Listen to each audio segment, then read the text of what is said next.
Hey guys, today we're doing the educational round 94.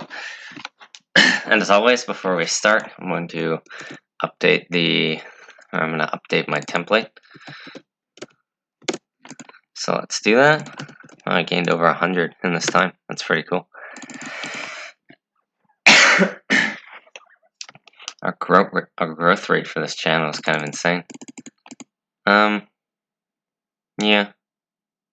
Okay, let's get started.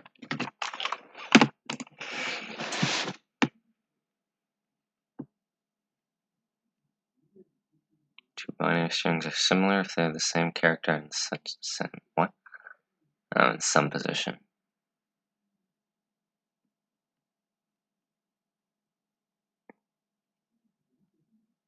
Similar to all of the following strings.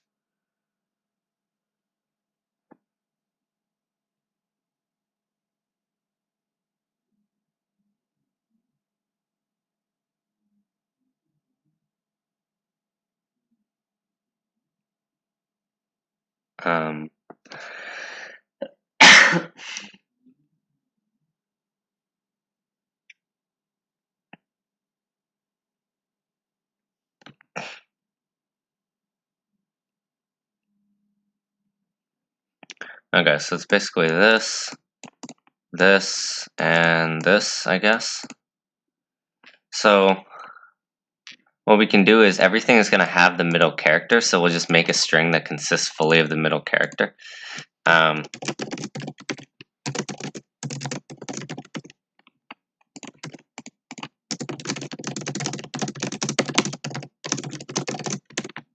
see, what would it be? So s, m minus 1.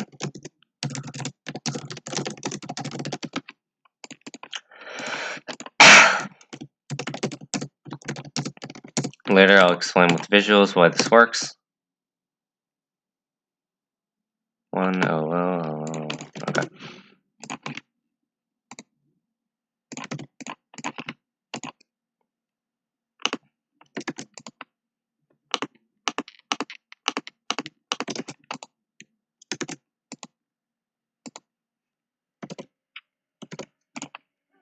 Okay, let's do B.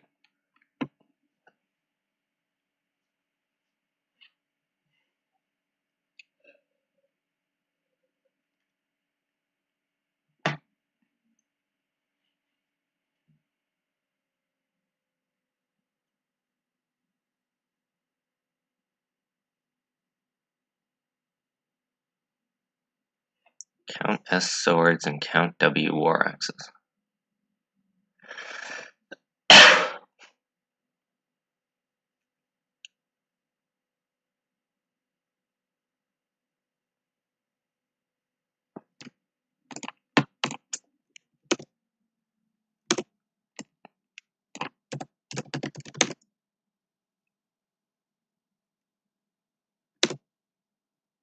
So we'll use N and M to represent the capacities, then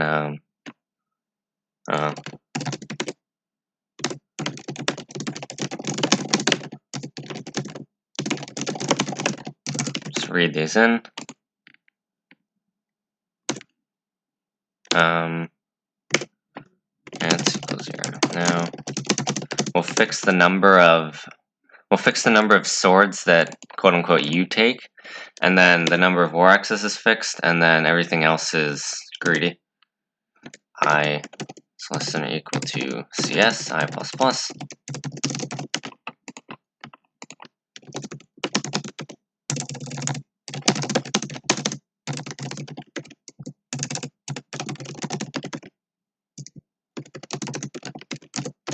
If, let's see. So I times S is less than or equal to N. If we can carry this number of swords, otherwise we'll ignore it.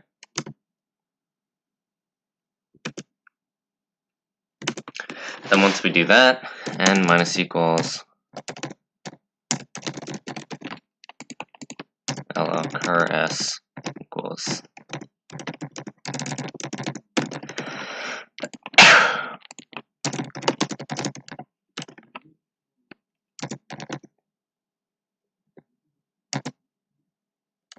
then, so first we take the number of swords, and we figure out the number of war X's we can take, which is the minimum of n over w floored and cur w. Cur w minus equals take w, n minus equals times take w, and plus equals take w. So then now we'll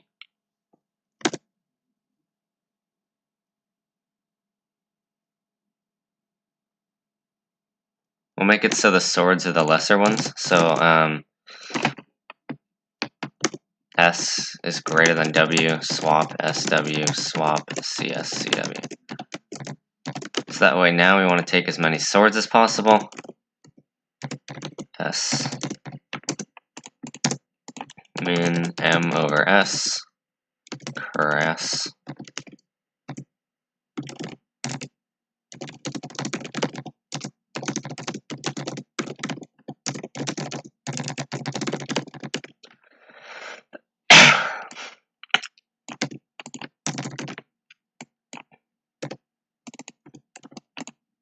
And we'll just do this.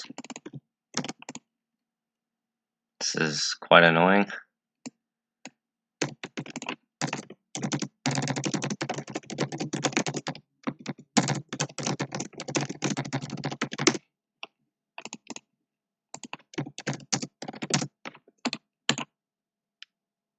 Yeah, it doesn't even work. What's with that?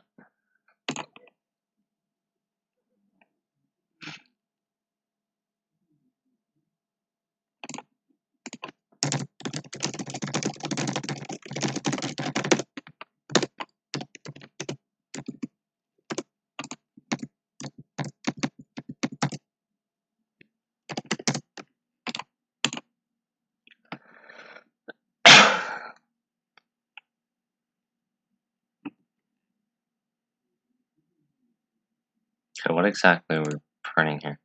Oh, that's the input. 100, 200. What?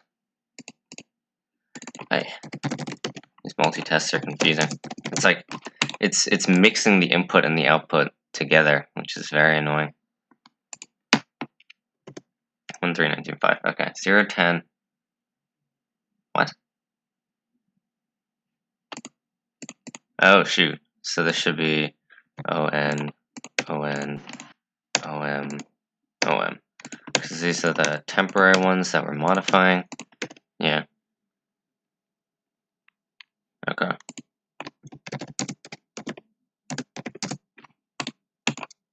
Hey.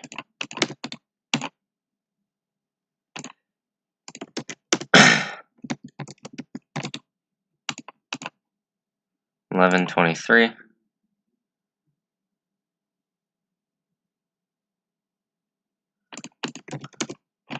Guess the first case is strong.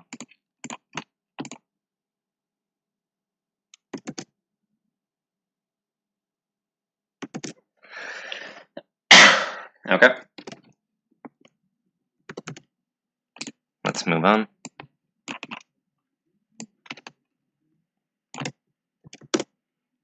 Okay, so we have binary string length n integer x. Build a new binary string with n characters.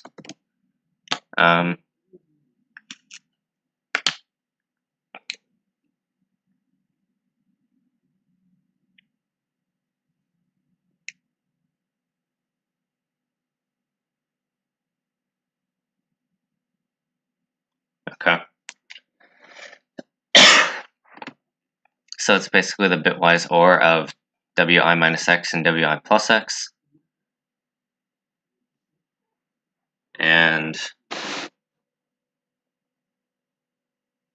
guessing it's kind of greedy. Cn to s and x, then keep reading in test cases because we still have that.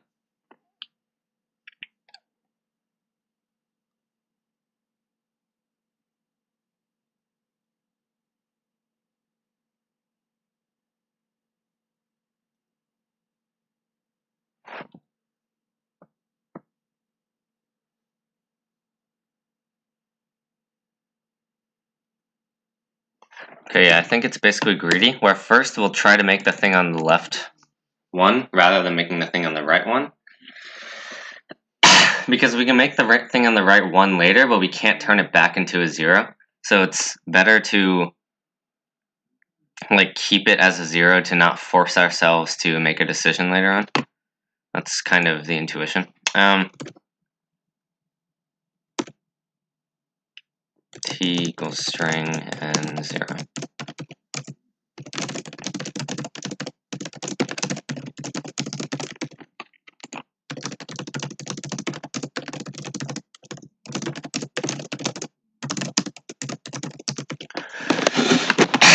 If si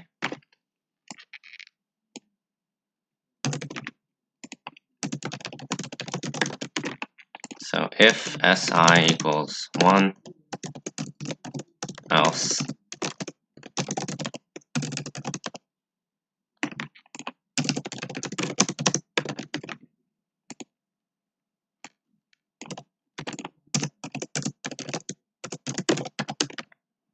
we'll keep checking if it's possible. If le is greater than 0 and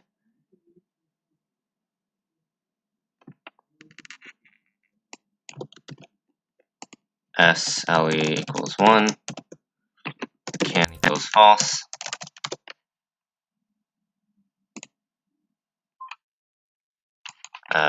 Clarification. Okay.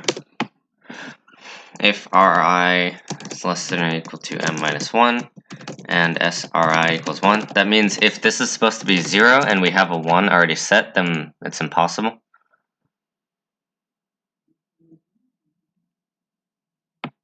Actually, we can check this after, I guess.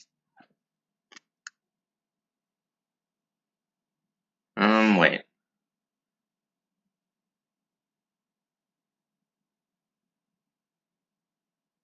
So if a character is 0, it fixes both characters. So let's say a character is 0 if fixed as 0, 1 fixed as 1,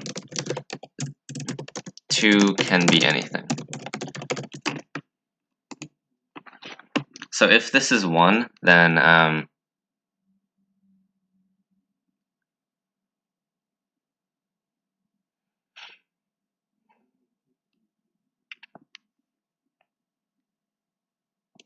so if this is 1, no, actually, let's say if this is 0, if LE 0, if SLE equals 2, SLE equals 0. And then we'll do the same thing for the right character.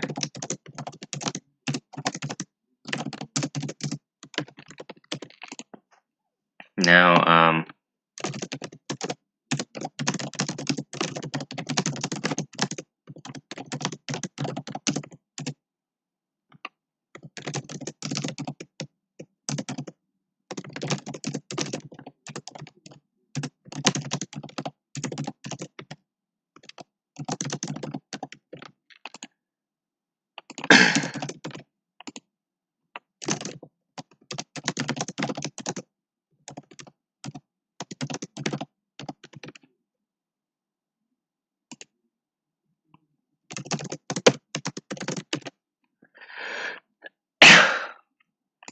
okay, now we'll do another check.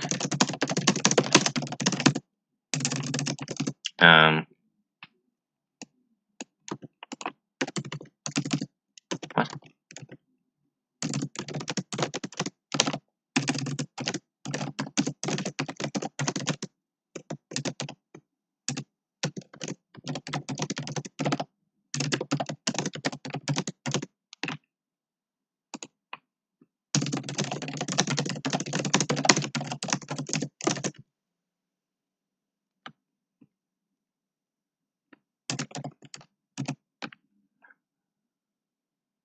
Okay, I just realized all of these have to be T.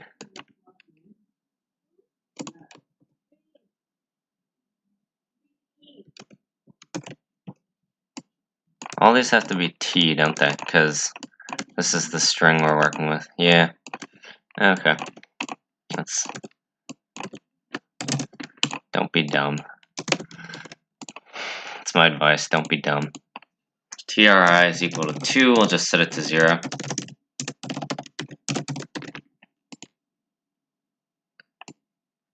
Val equals 1. Then if Ri is less than n,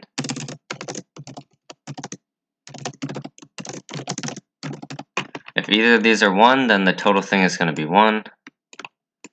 Then if pos val equals si, because it has to be equal to the original string, pos t. Okay.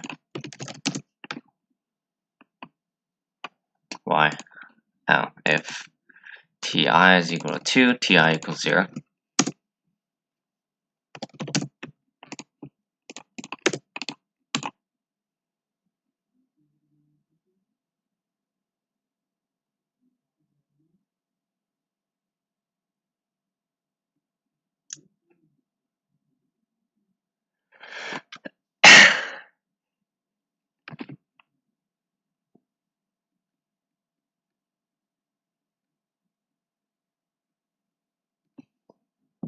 Okay, so this is impossible because this requires this to be 1, but this requires this to be 0, and that's not good. So this is possible because they're independent of each other, and this, either of these can be 1. Well, actually this has to be 0. Wait, so if we, one thing to check is, this would be fine if we do that. Okay, yeah, so it just means that these end up as 2, these last end up as 2 because they don't matter. Okay. So I think we basically have the same algorithm as they do, which is perfect.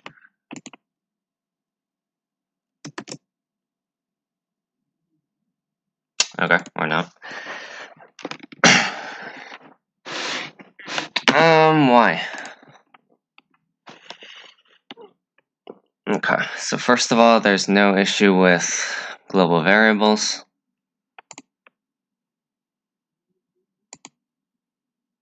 I guess.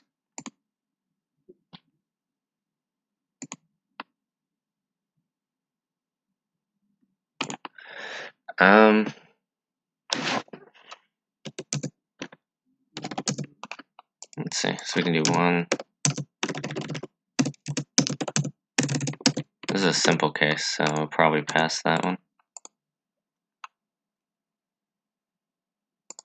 Oh.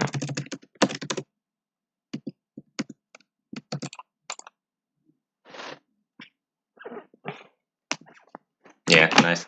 Okay, so this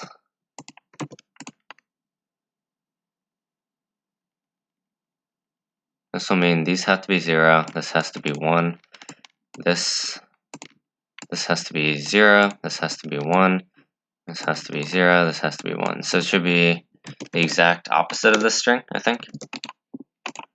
Yeah. Let's try 1. This should also be the exact opposite. Okay, this is too easy of a case.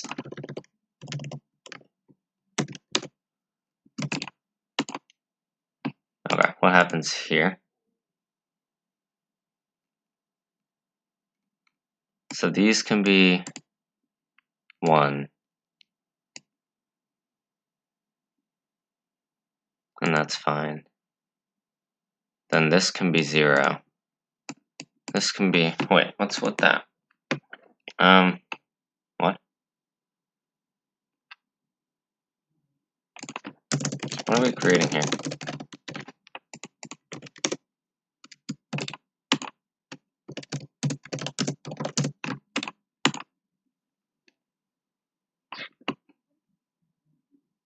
It creates the same string. What? Okay.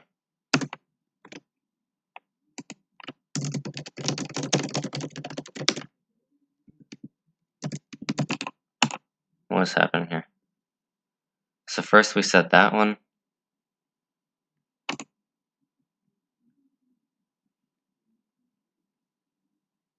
If t, oh, because we're setting things we don't have to. So if this is 2, then we'll set it to 1. Otherwise, if the thing on the left is already equal to 1, then we don't need to do anything. So if this is not equal to 1, then we have to set the right one to 1. Otherwise, we can't put it on the left, so we have to try putting it on the right. And for the other case, we have to set these to 0. So now this should work, and it should be 111,000. Yep, okay, perfect. So we will stick this on for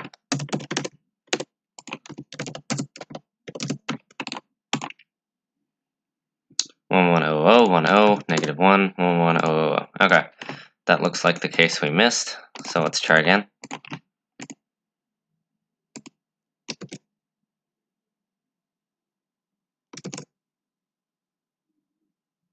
Get past test 2. We get a runtime error.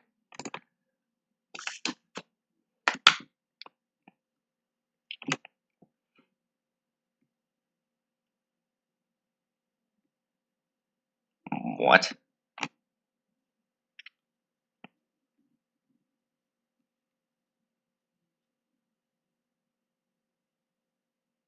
So if SI is equal to 1, then if LE is greater than or equal to 0, that means we can access LE. What kind of verdict is this? What? How does that happen? It's very weird. Okay. So if SI is equal to 1, then if the numbers on the left is greater than or equal to 0, if the left is... So this means we can access the left. It's not out of bounds. So therefore we can use this all the time. Now we check if Ri is less than n, and Tri is equal to 2. Maybe we'll just use the brackets to not be confusing. And it shouldn't make a difference though. Also, if TLE is not equal to 1, then if Ri is less than n, and Tri is equal to 2,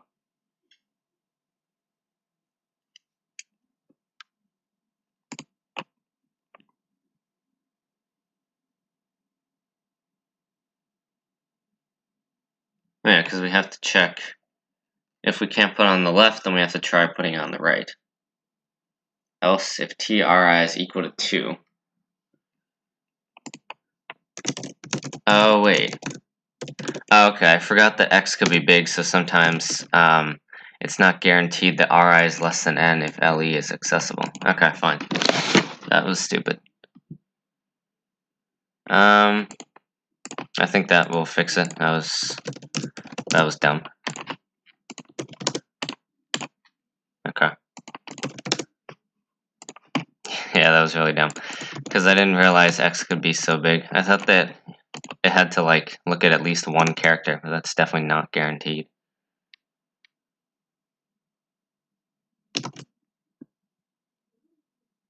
Okay.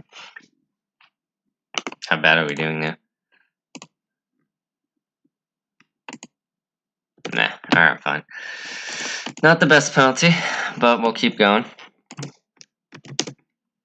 C into T, C into N.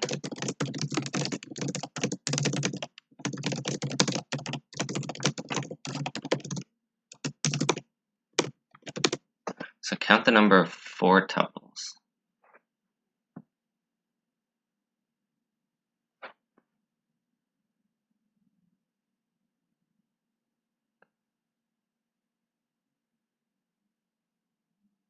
Interesting.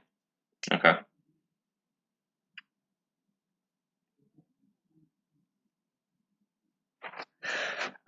So my guess is we'll fix I and K, and then we will... So we'll fix I, for LL I equals 0, I is less than n, I plus plus. For LL k equals I plus 2, k is less than n, k plus plus. Then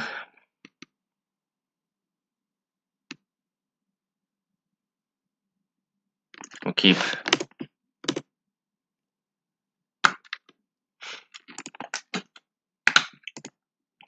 two maps, I guess.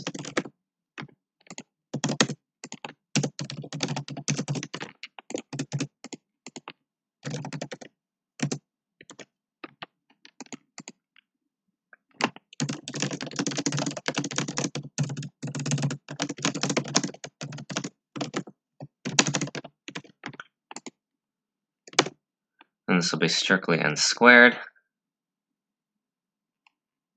For example, let's say we start here.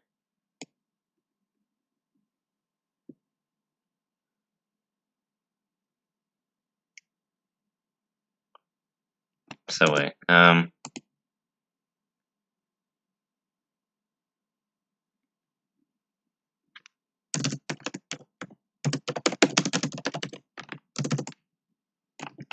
for LOJ equals I plus 1, j is less than n, j plus plus. Then we add 1 to count j.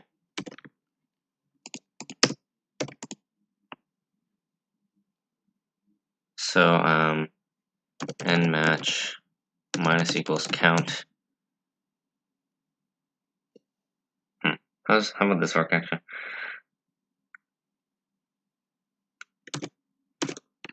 Well, r count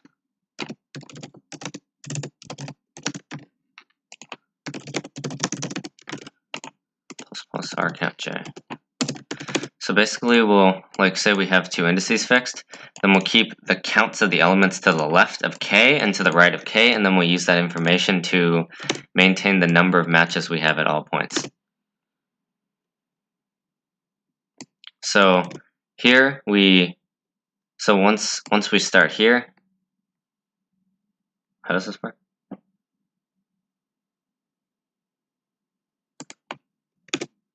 I'll set this at I plus 1.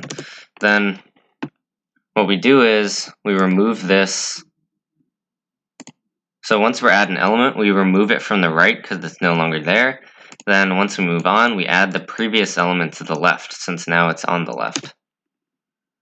Yeah. So n match minus equals count a k. This should be, wait, L count, because this was matching with stuff to the left. Then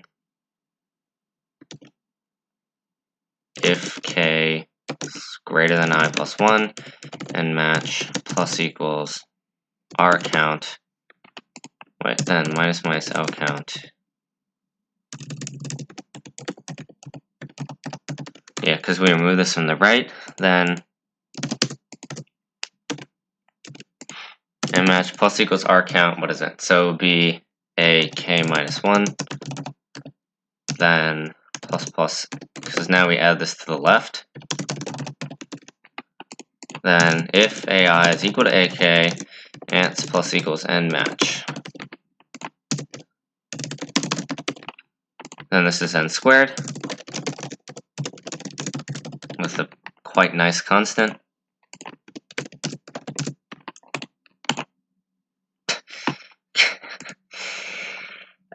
Okay, that's beautiful. What the hell?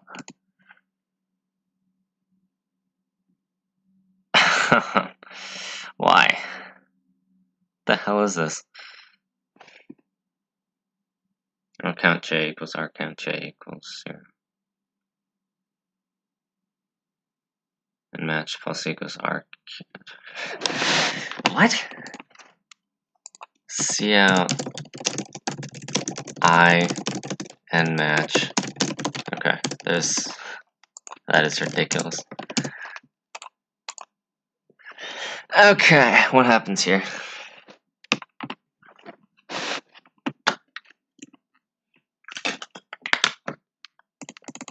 Let's go with ants.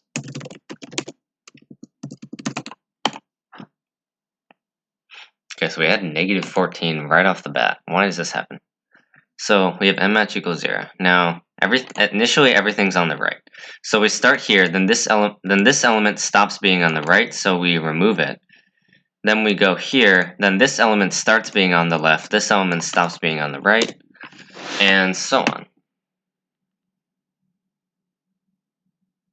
So what's happening here? So for k equals I plus 1, k is less than n, and k plus plus. First of all, m match minus equals the stuff on the left, then we move it from the right. Yeah, that makes sense. Use the array! I don't know why that does so badly, but... Wait, how does that make such a big difference? I guess because we subtract a lot from the left and expect it to be higher than it is? Okay. That seems like the only issue, because everything else we just, yeah. We use long longs. Everything's bounded by n. We're perfect.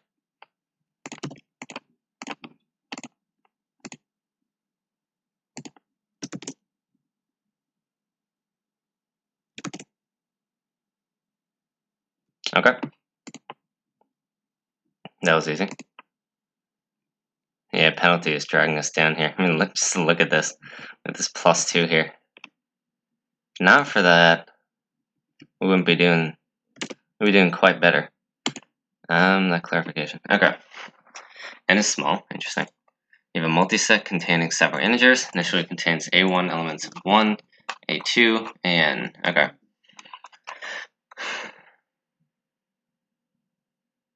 Choose two integers L and R. Remove one occurrence from all L to R. And of course, there has to be at least one occurrence.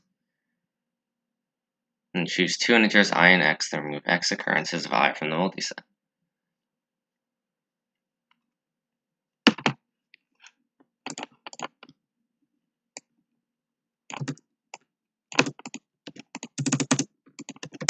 Okay, so that's cool.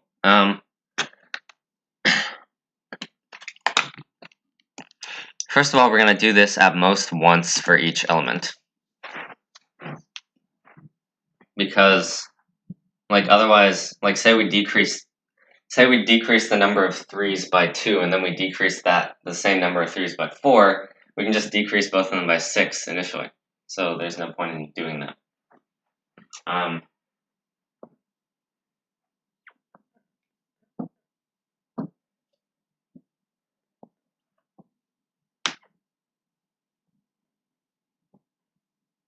And we can assume that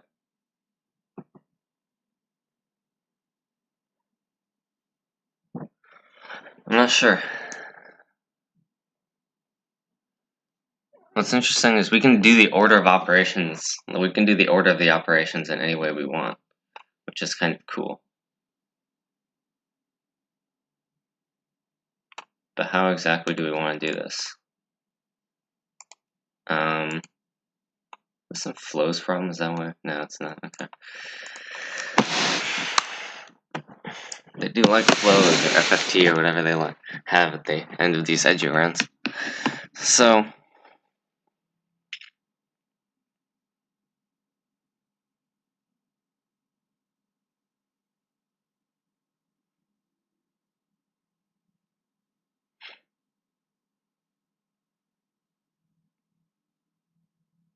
I don't see a reason not to decrease from the biggest interval possible.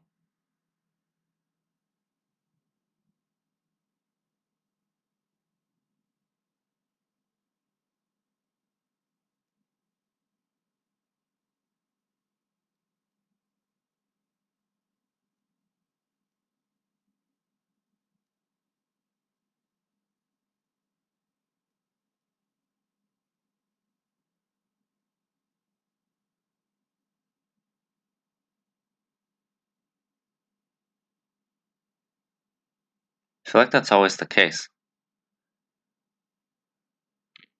Because why would we not want to decrease from the biggest interval possible? Like, it's going to remove strictly more elements, and even if it, like, changes some things to 0, we'll have to do that anyway in some other operations. And let's say we did some smaller operation.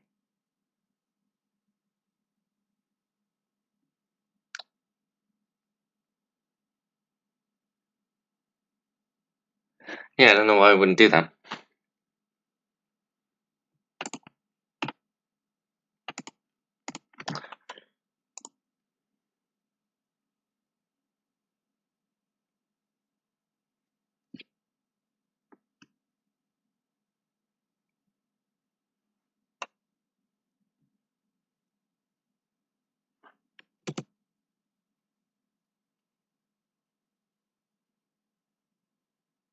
So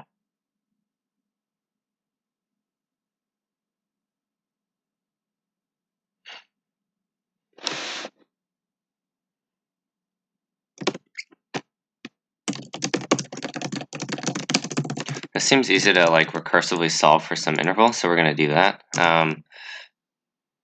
Rec 0 and minus 1. Are there no test cases? Oh, there aren't. Nice. Okay. So ants equals 0. I don't see why we wouldn't want to decrease from the biggest interval possible. I think that's true, because if we... Here, let's whip out paint. Let's say we have this, right? So if we decrease from some smaller interval, then like it's strictly worse than doing this. And even if like doing this, let's say we have a bunch of 1s here, so now we have a bunch of disjoint intervals like this. Like it's easier to solve for these disjoint intervals than if we removed this whole thing. Yeah.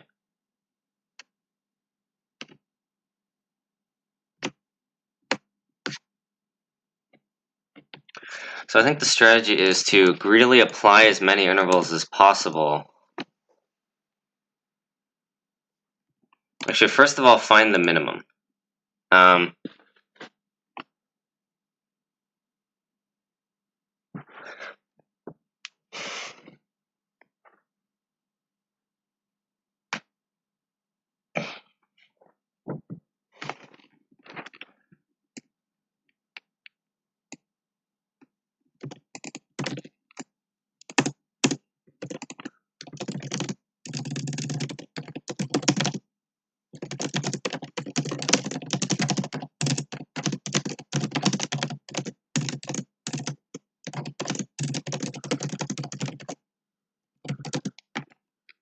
So first we'll find the minimum element on the interval, AI. Then that's our baseline. So we can remove that many intervals. Then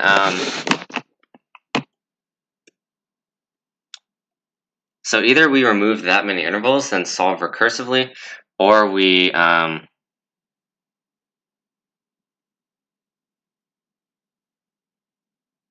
just return n. Hello, cur equals mn. Return min cur. That, or we can just simply decrease. Like for example, in this we could decrease this by 1, decrease this by 4, decrease this by 1, and decrease this by 1.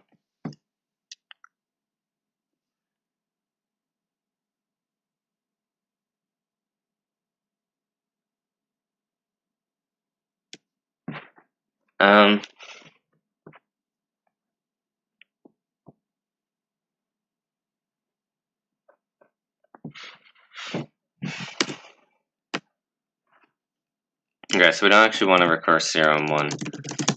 What we want to do is for LL equals 0. For LL equals 0, I is less than n, I plus plus. If we have any zeros in the array, then we have to like be smart. So if AI is equal to 0, and AI minus 1 is not equal to 0,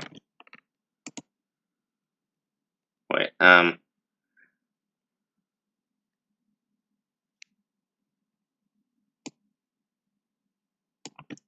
is equal to 0, then if LE is less than I, ants plus equals rec LE I minus 1. LE equals I plus 1. That way we'll do something like this. So we'll do a weird 2 pointers thing. Let's say we have this, right? So here, left is here, then we go to this 0, and now left is here, and we solve for this interval. So now we move left to here, since we know it has to be ahead of the 0. Since this is a 0, we don't solve for anything. So now we move left to here. Then this is a 1, we do nothing. Then this is a 0, so we solve for this interval. And then finally we'll solve for this one at the end, if the last element is not a 0. If LE is less than n, ans plus equals sol rec LE n minus 1.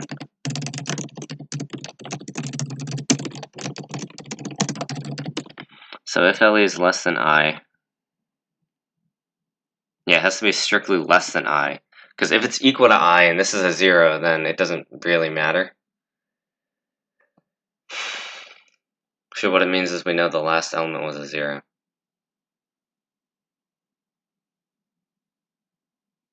Yeah.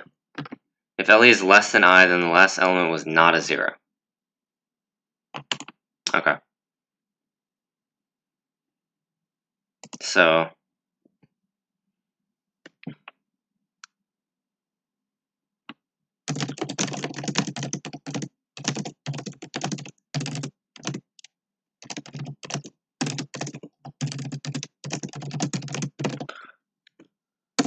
now we decrease all of those by mn. Then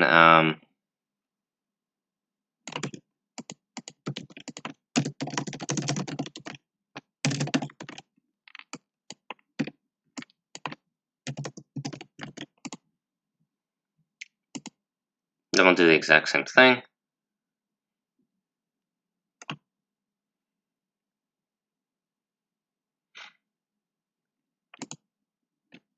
If LE is less than R, wait. If LE is equal to R, that's fine. If LE is less than R plus 1, alright, if LE is less than or equal to R plus equals rec LER. This should be cur.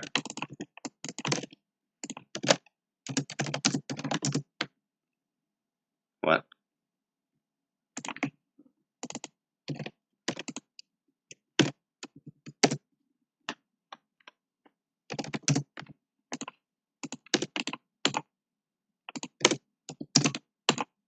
Okay.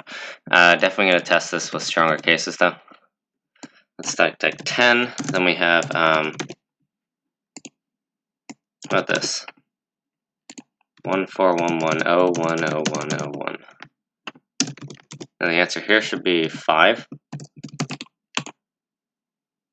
Okay.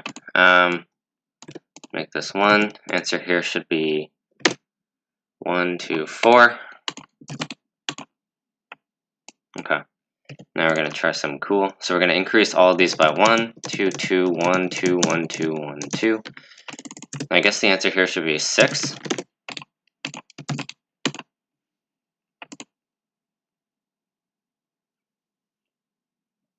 And we'll do 7.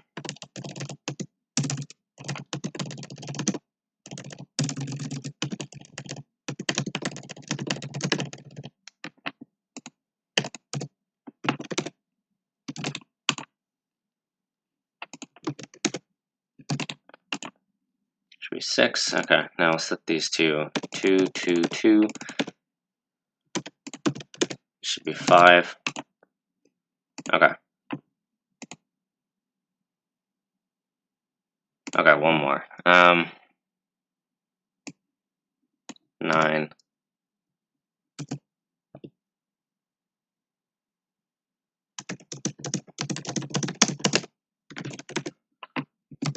Should be 6. Yep, okay, perfect. I think that's enough testing. Watch us get wrong answer anyway. That would be funny. Okay. So we have E. We have not terrible penalty, I guess, even though we still have this. How would we be doing if we didn't have that? I guess only slightly better. Alright, now string problem. And this, oh wow, okay, so more people solve G than F.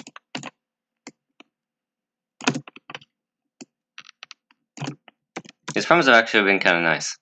They're smoother than just random annoying multi-set data structure problems or whatever. There's actually some, I don't know. I just like them.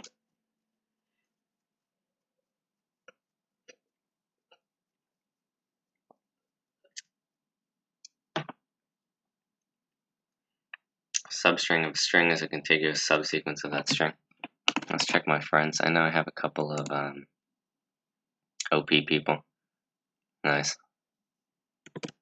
Alright, so substring of a string is a contiguous subsequence of that string, actually. Wow, look at that. Jesus, these deltas are enormous. That's kind of crazy.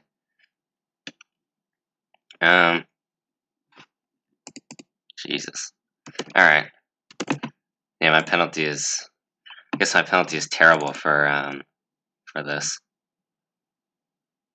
Maybe D and E should have been before C. I don't know. I kind of just had trouble with it, even though it wasn't that bad. What else happened? So that cost me 7 minutes. So 27 plus 14, 41.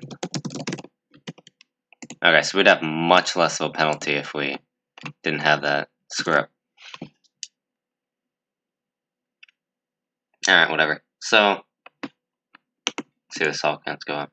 Okay. Given an integer value x and a string s consisting of digits from 1 to 9, a substring is a contiguous subsequence. Yeah. Let f of L and R be the sum of digits of a substring S L to R. Fine. Let's call substring S L1 to R1 x prime if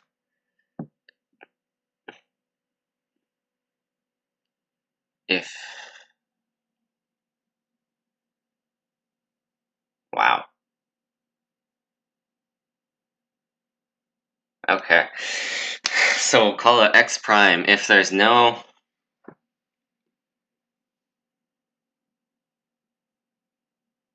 are no values such that x is divisible by the f of some other substring of that string.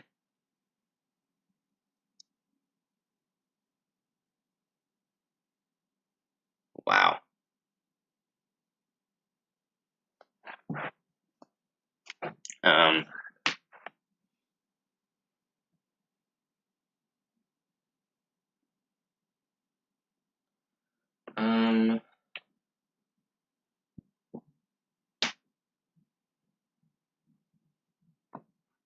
Yeah, just wow. Okay.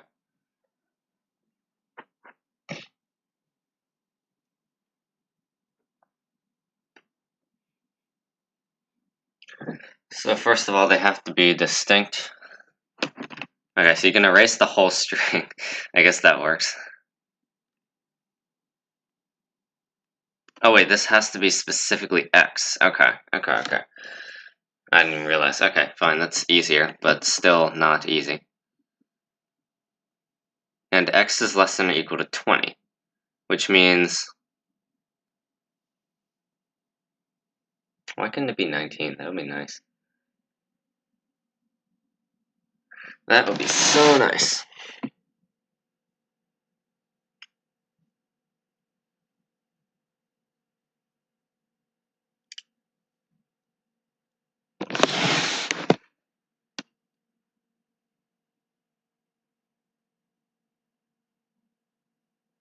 And it's 1,000. 7 seconds? What the hell?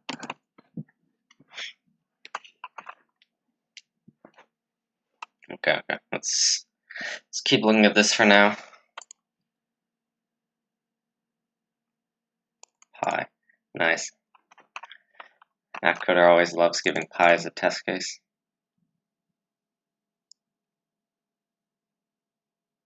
Okay, so if x is less than 10, then you just like wait. No, it's not even that simple. Okay, never mind.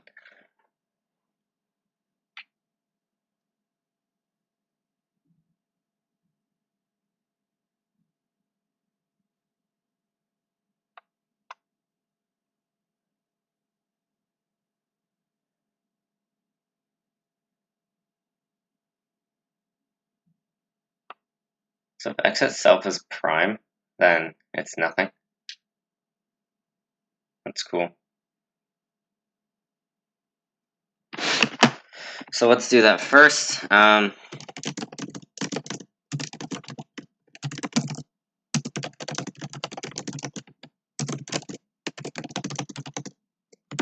Wait, no, that's not. That still doesn't work because it can be divisible by 1.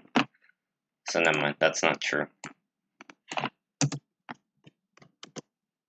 In that case,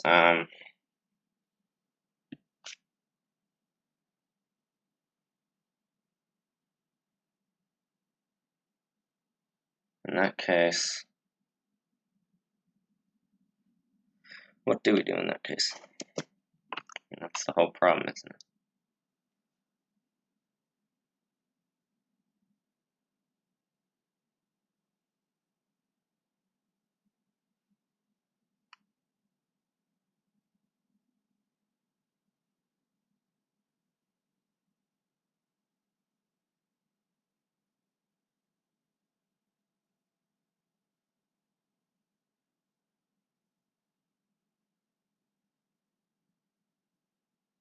So S is small.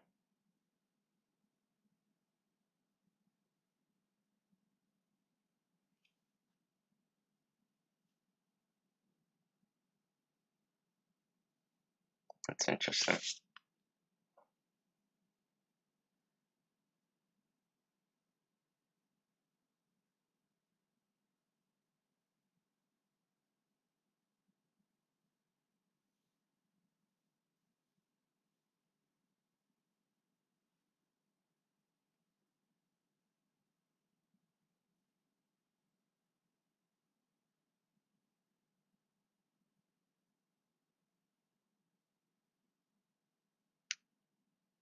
Feels like some weird like bitmask 2p or something.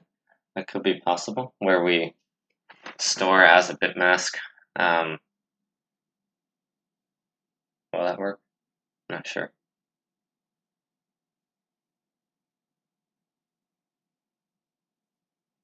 Because we only care about at most the previous x minus 1 characters. But x is 20.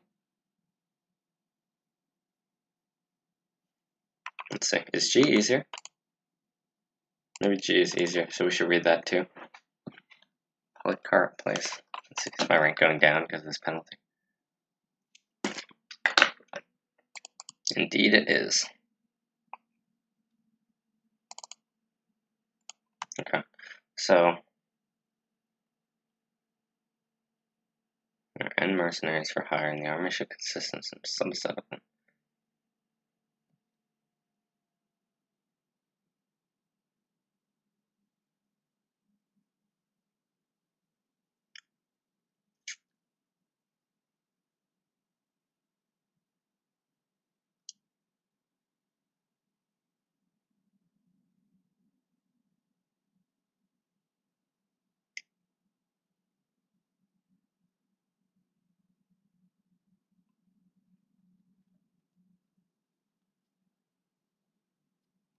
There are 20 edges.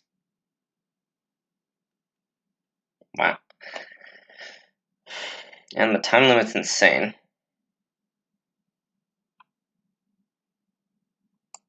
And the mod is FFT friendly, which is scary. Okay, what is this?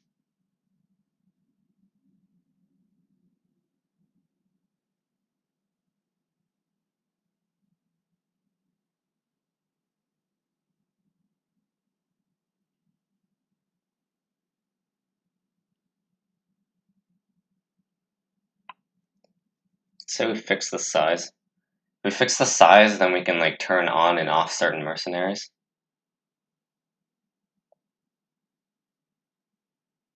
Each mercenary will be turned on and off exactly once.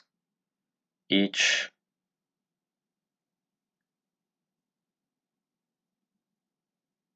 Then we just need to pick mercenaries that don't hate each other.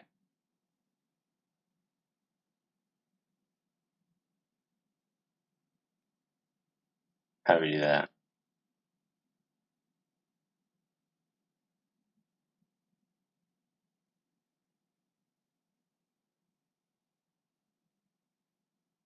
And count the number of mercenaries that do hate each other, maybe? Or you can count the number of subsets with mercenaries that do hate each other, then it's just combinatorics. How do we even do that?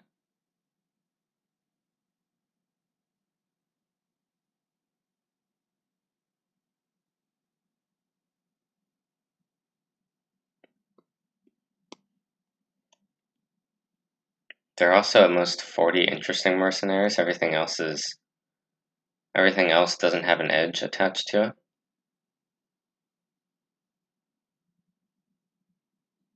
Which is interesting.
So we're going to take some subset of the mercenaries. Now there are a lot of subsets, so let's not brute force that.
Wait, that is slightly interesting. So we only really care about the mercenaries that have some sort of hate, because the other ones, they're all identical basically.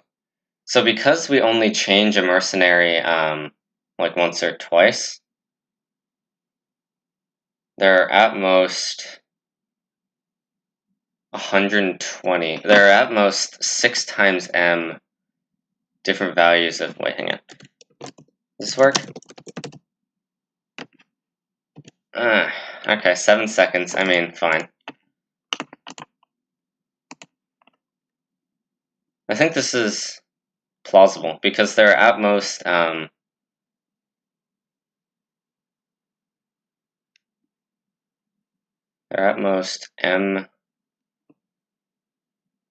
So there are 2m.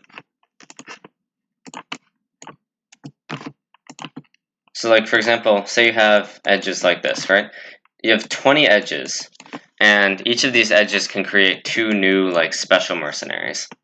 So there are at most 2m equals 40 special mercenaries. Each mercenary has 3 possible states, 0, 1, and 2, which is 0, C is less than Li, 1 is Li is less than or equal to C is less than or equal to Ri, and state 2 is C is less than or equal to Ri. No, C is Ri is less than C, which means it's too many. And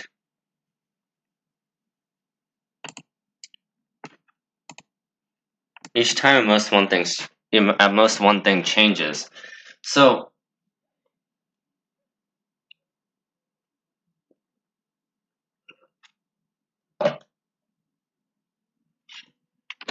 we only have to solve for the important mercenaries at most 120 times, which is 2 times 3 times m equals 6m equals 6 times 20 equals 120. Okay. So how do we do that?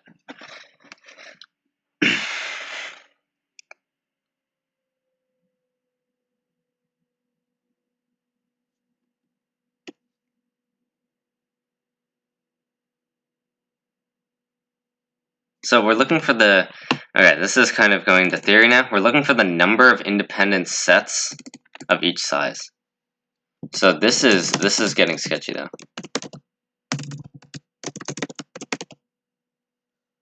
That is sketchy. I'm not sure if we can do that.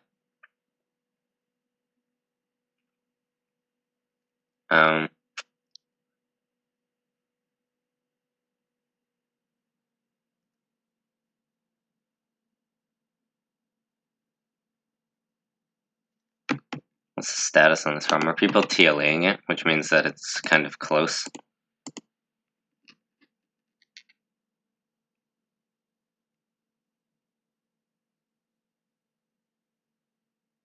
Should people have kind of small time complexities or execution times?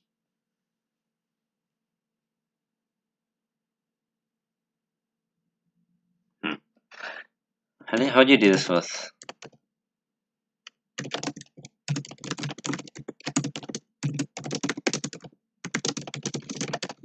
This is a topic.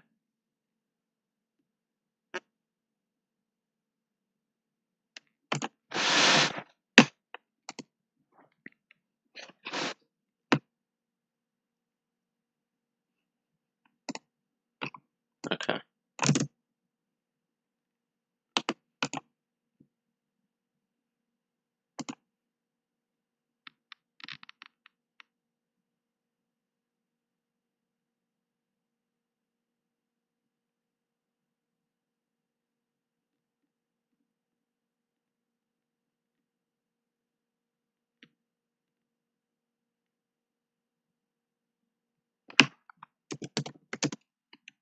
Remember there's some way to do this with meat in the middle. I just don't remember how.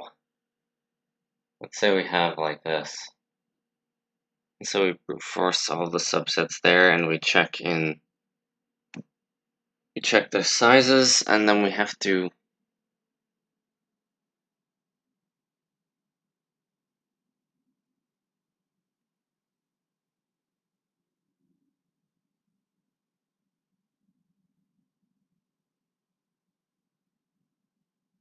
I don't remember actually. I feel like I've solved that problem before. Not this problem, but like it was maximum independent set or something.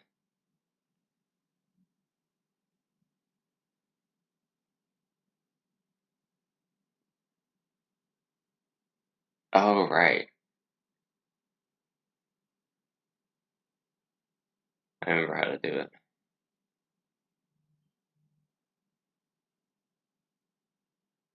Is this possible? I don't know if it's feasible.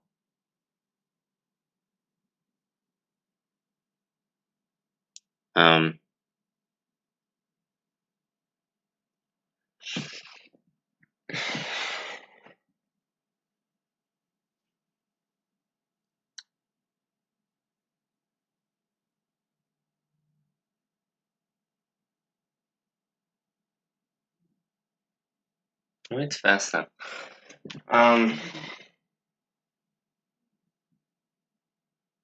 1 second. Let me see. I'll think about this a bit and we'll see if it's possible, because I do remember how to do this now.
Maybe they're trying to prevent this by making M20. It's also like a very small number.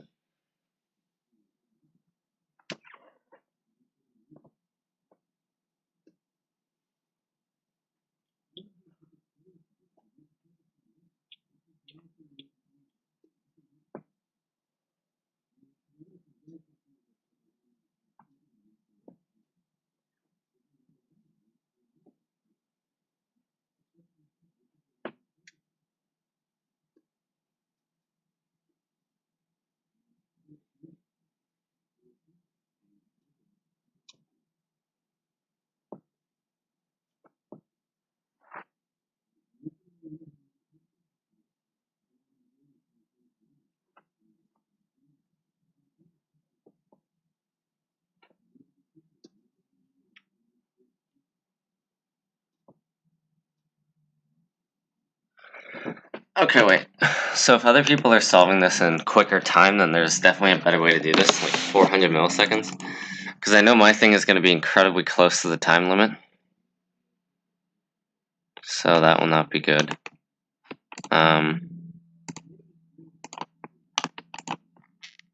This is a relatively hard round, though. It is kind of sad that we had such a big penalty. Start 49 minutes in, just solve A and leave. That's kind of funny.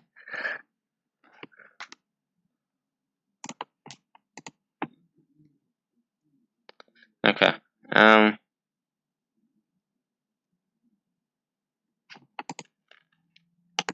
So 4 people solved F, right? Is that how it...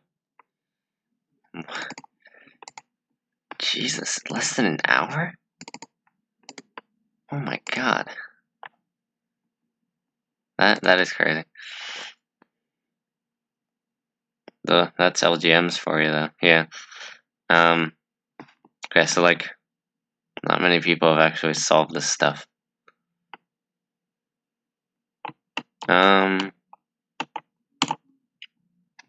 Okay. I think G is the better one to go for, although I definitely need, because right now the complexity of my solution is like this.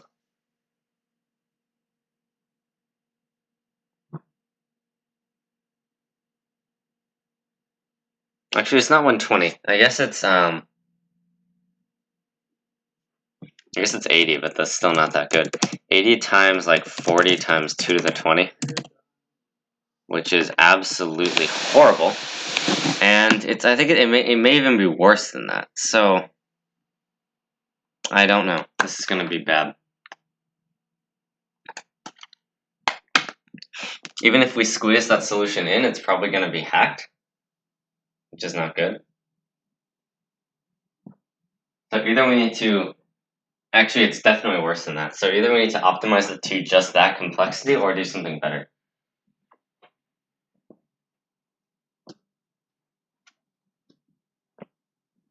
Because it might be like 80 times 20 squared times 2 to the 20, which is terrible.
Something bad going on outside.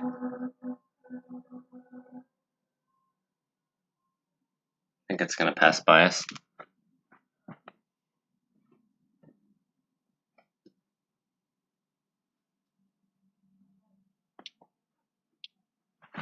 Yeah, just an ambulance. Okay. What? How do we go here? Let's ignore that.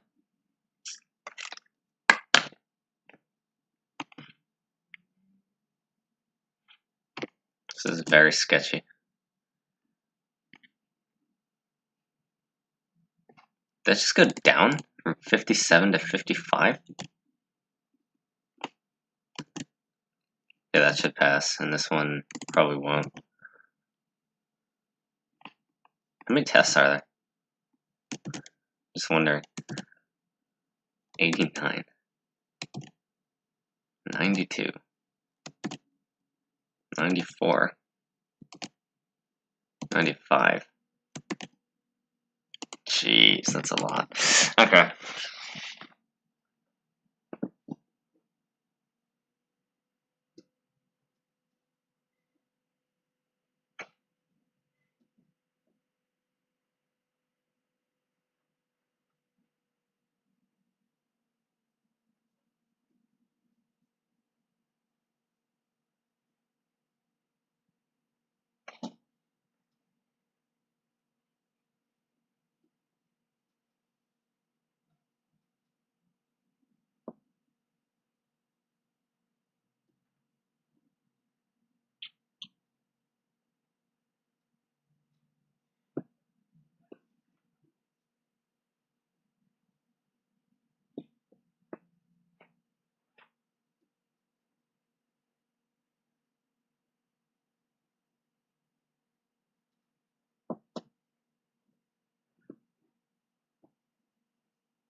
I have a slightly better idea, and I think it'll work.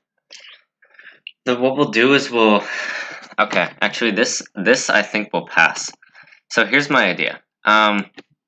This I think will pass. It's going to be an absolute pain to implement, but we have 45 minutes left. So basically, out of the special mercenaries we have, we want to, first of all, we have at most. Okay, let me go over some notation. So first, there are a bunch of edges. There are at most 20 of them. And we have a bunch of special mercenaries. Let's call special mercenaries ones that have edges.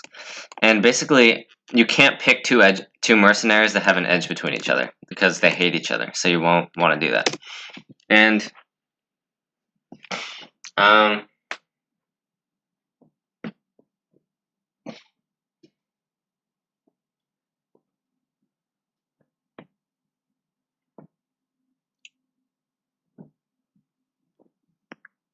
so basically the idea is we want to find the number of for each size of subset. Like we want to find count I, which is the number of subsets of special mercenaries that have that size. Number of sets with size I.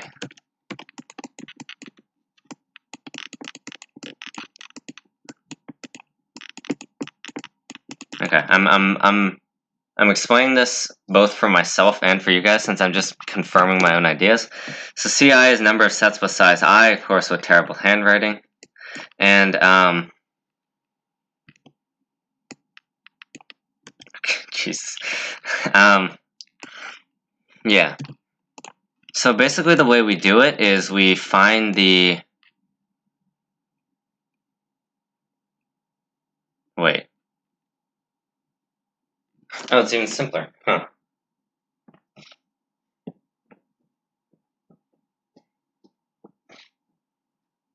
Okay, we don't even have to do messy meat in the middle. It just works. I think.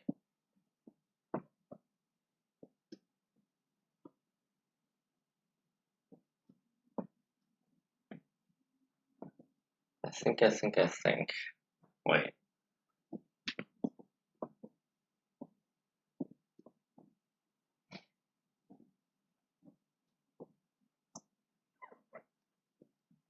Doesn't work.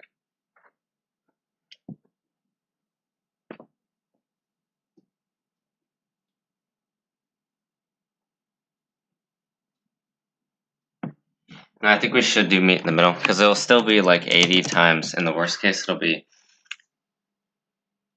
80 times, say, 21 times 2 to the 21. Possibly 21 squared, which we don't want, so let's not do that. Instead, so basically we're going to solve it for each component, then combine them at the end. Okay. Anyway, let's waste no more time, since we're going to spend the rest of the contest implementing this probably, because I'm bad. Yeah. V, what is it? So n itself doesn't matter, it's just like an annoying thing.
There's a way to do this in O of n, but I don't really care.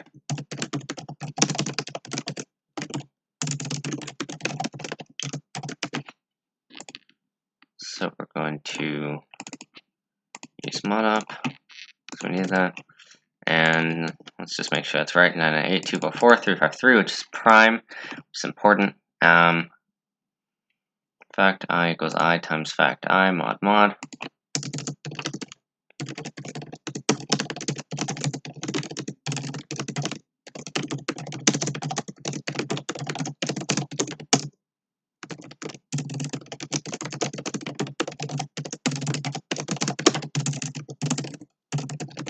Type it all. Okay. Now,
complexity, this is messy.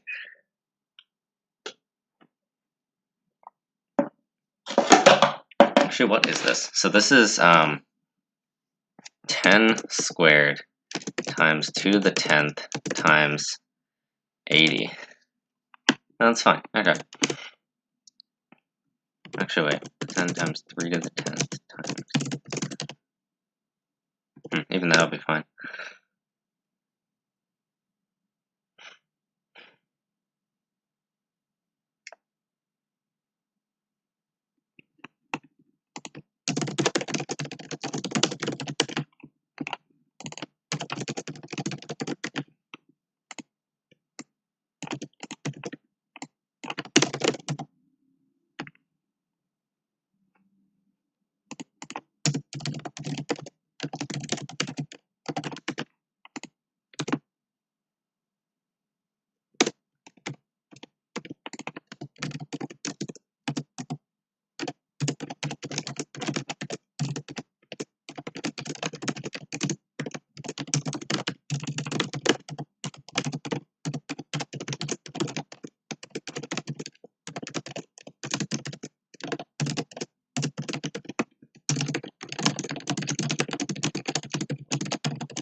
Let's be.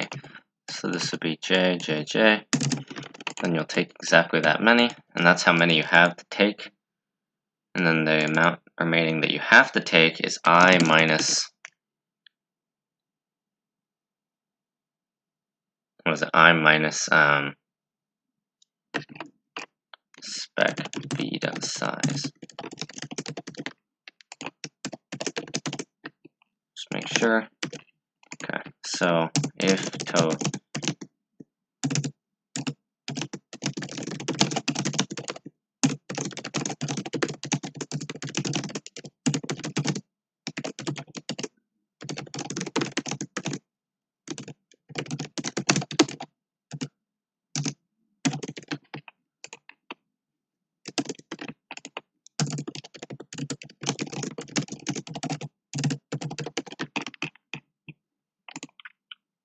Okay, now we do this.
Doesn't work.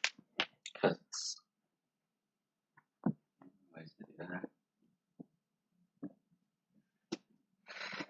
Number of ways to do that. Yeah, perfect. We iterate in reverse order, so there's no collision. Okay. Okay. Now, these samples are so weak. Oh my god.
Size is equal to 1. Then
I'm very scared of compiling this.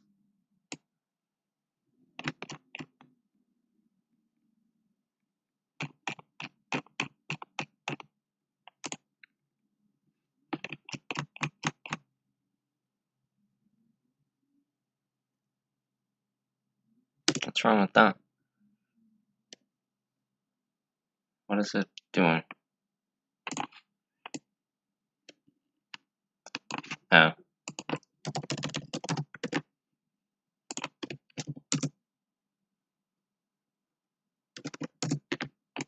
Says none of this works, but okay. So let's chunk it down to the independent sets first. It's nothing. Nice.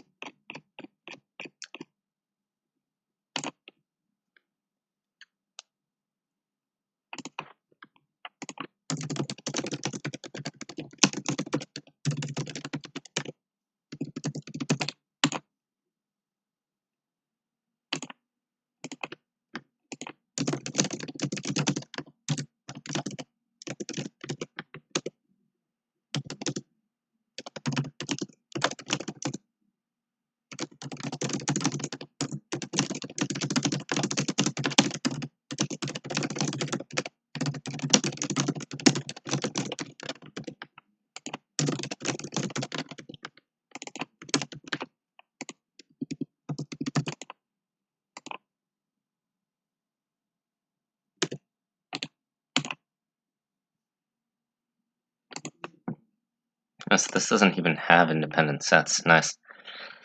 Okay, what's wrong with this then?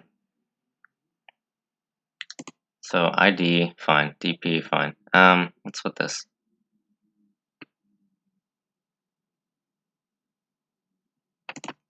CO, tote, rest, and done.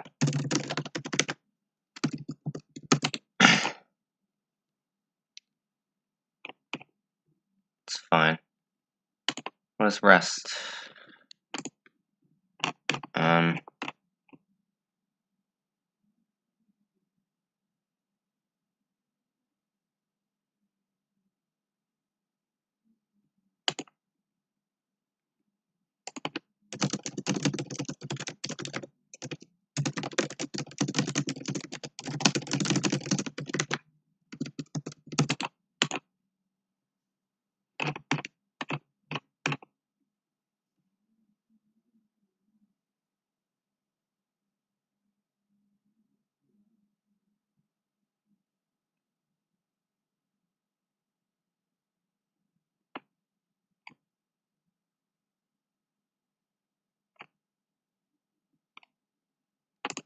What exactly am I printing here?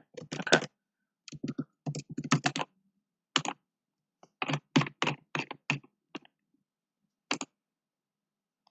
So this is ID. Fine, this is DP. We don't need this for now. So J is 0. N choose K.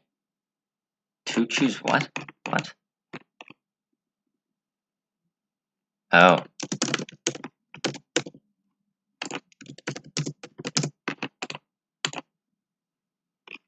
Okay, so without independent sets, I think it works. Now we have to try with independent sets. And it's terrible. Okay.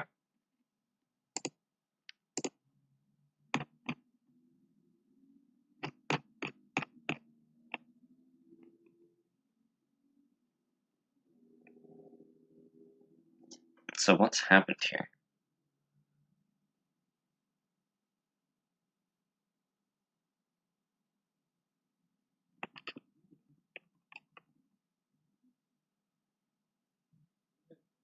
Actually, where is it counting things?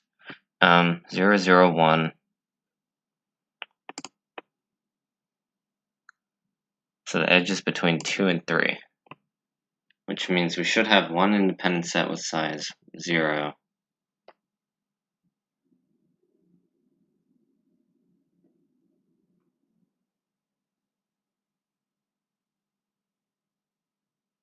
I see, but this should have some. Because some of these aren't toggled.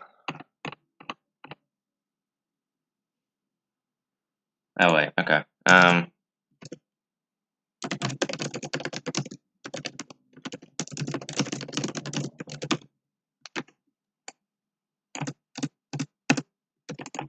If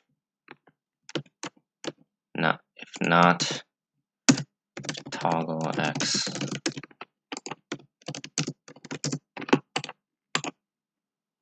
still 7. Does this change it? That makes it worse. Let's make it worse.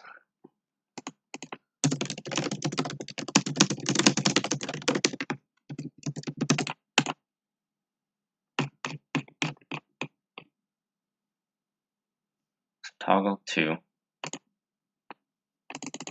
Oh.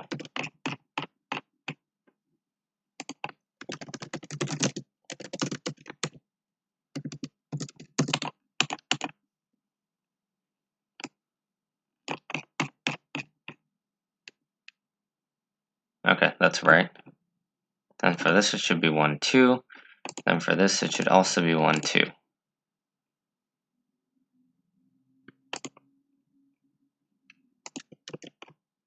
So this surprisingly is actually right.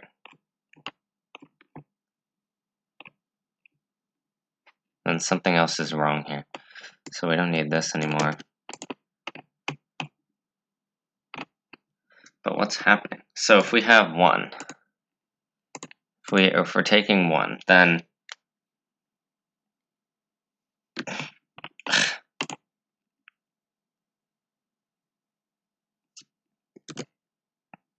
so we have 0, 0, 1, 2, negative 1.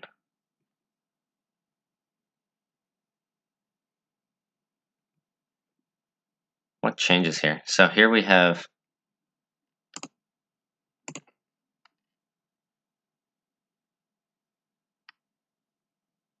oh, okay.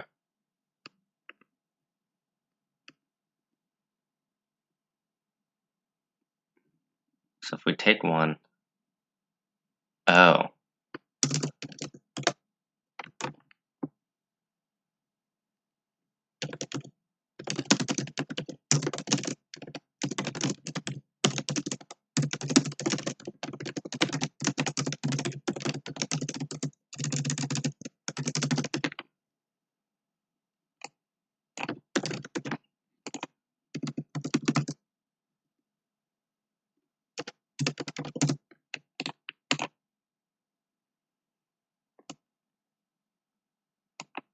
makes it worse. Okay. Let's put that.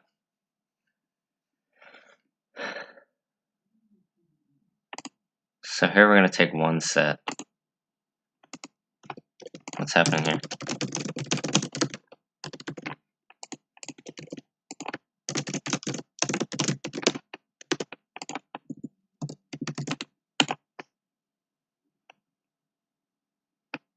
So we have 2 ways to take 1. That's perfect. Then how many ways do we have to take 2?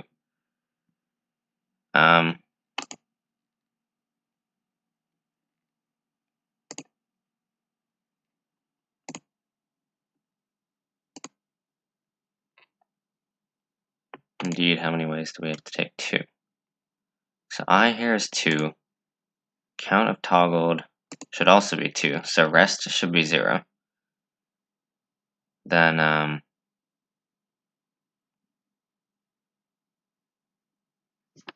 so those are the remaining ones. But then we also have to count dp of 2.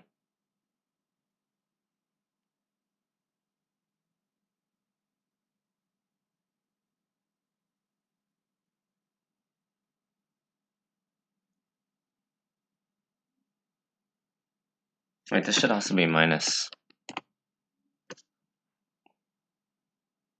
Wait, what?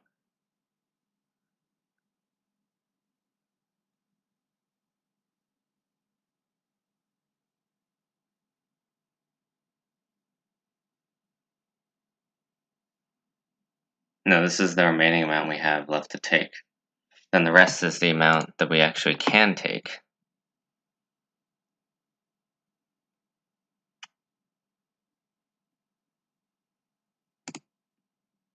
What is n toggled? Wait, this should be like I minus j, and this should be n toggle. Because this is the amount we have to take, and then the rest is the amount we have left to take.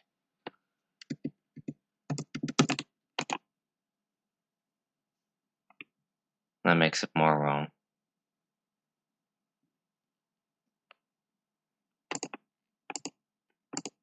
What?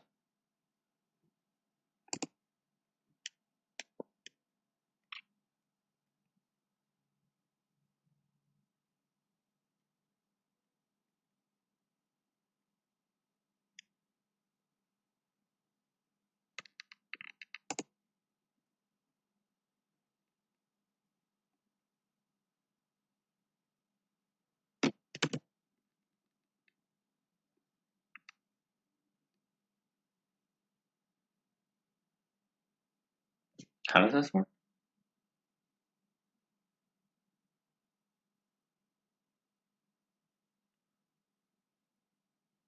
Wait, what am I doing?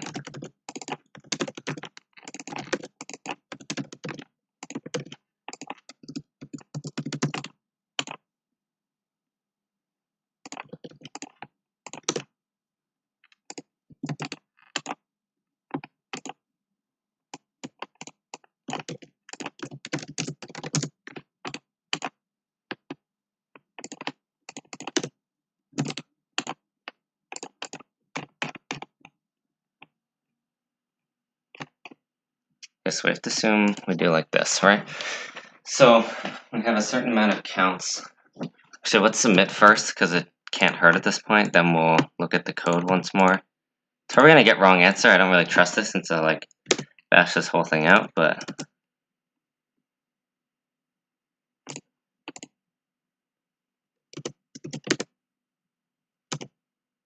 okay, yeah. What's happening? So I is less than 43, I plus plus NDP I equals 0.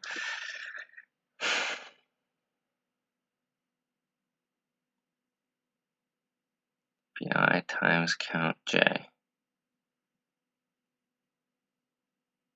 Because that's the new amount we get.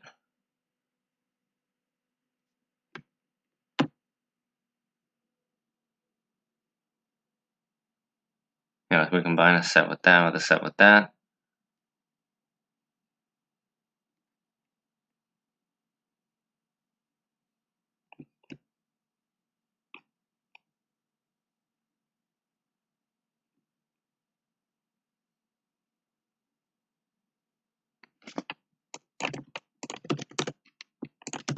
Wait.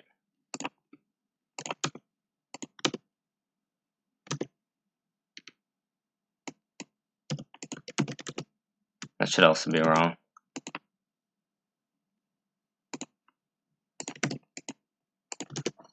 Toggle x dot f equals 0.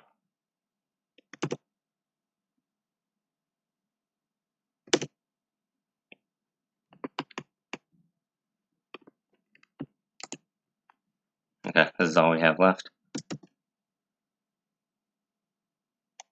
Can we clutch it? Okay. Alright. Well, that's that. It's kind of sad. Rank didn't do that much worse, I guess.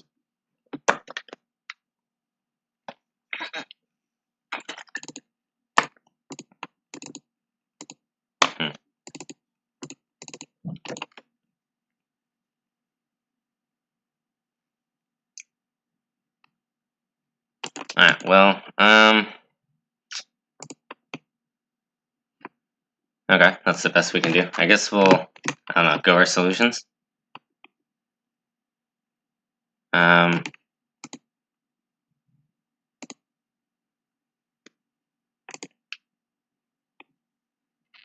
Okay, that was annoying. A bunch of typos there.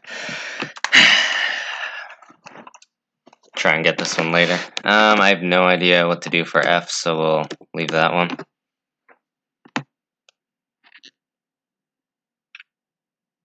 And okay, so I'll go over my ideas for each of these, and we'll just do stuff. So we'll do all these problems.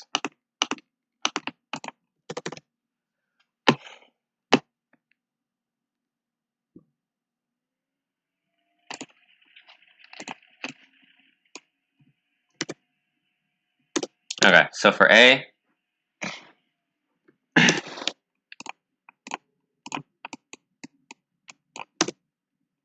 you're given a binary string, and a binary string is a string of ones and zeros. For example, let's do 1110000.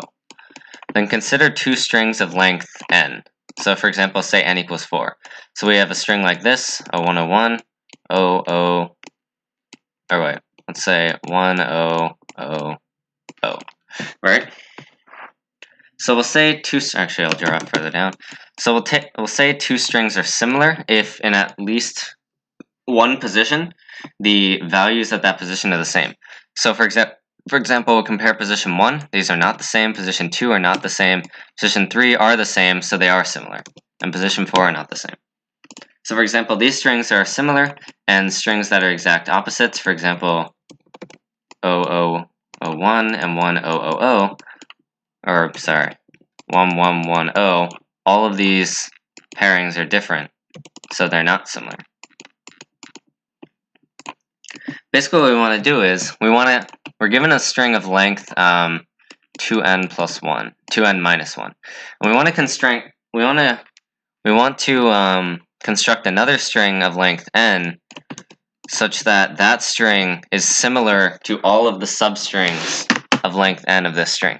So what I mean is, let's say we have some string 1010. Then this has to be similar to this one. It has to be similar to this substring. It has to be similar to this,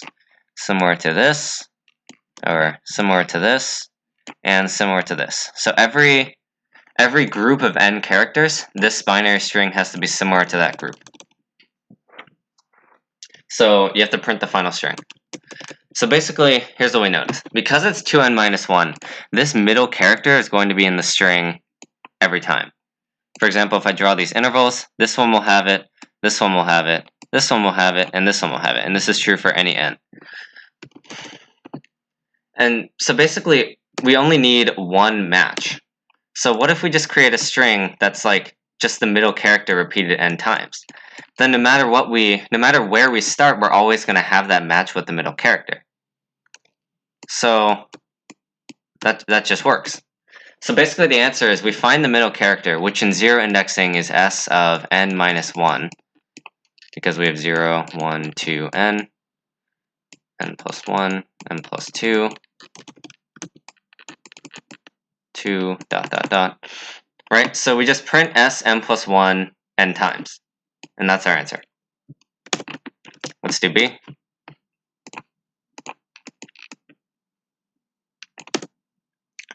For B, we want to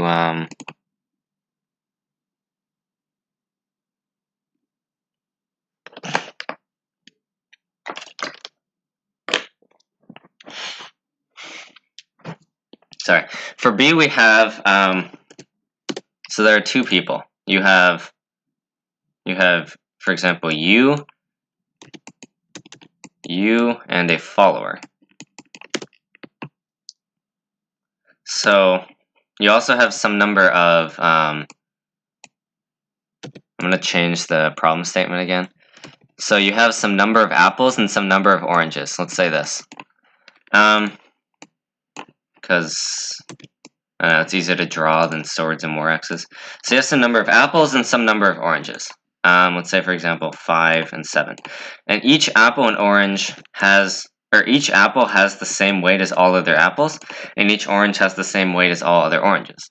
So you're given the number of apples and oranges you have, and also the weights of each of the apples and the weights of the oranges. So for example, you can have 5 apples and each apple weighs 2, and you can have 4 oranges and each orange weighs 4. So you and your follower both have separate capacities. For example, let's say I can store 10 weight, and your follower can store 9. So you want to find essentially the maximum number of apples and oranges, or the maximum number of fruits you can take in total. So if you have 3 apples and 2 oranges, that's 5 fruits in total. How do you do this? So one thing to note is that the number of apples and oranges is at most 2 times 10 to the 5th each, which means it's small. So one strategy you can take is to brute force the number of apples. So let's say we brute force the number of apples you take. Let's say we fixed that you're going to take 2 apples. So now your capacity, I'm going to move this over. So your capacity, once you take 2 apples, your capacity goes down to 6.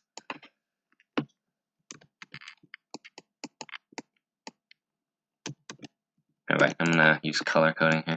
So your capacity goes down to 6. Now, since you're not taking any more apples, you might as well take as many oranges as possible. Oh, and also the number of apples goes down to 3.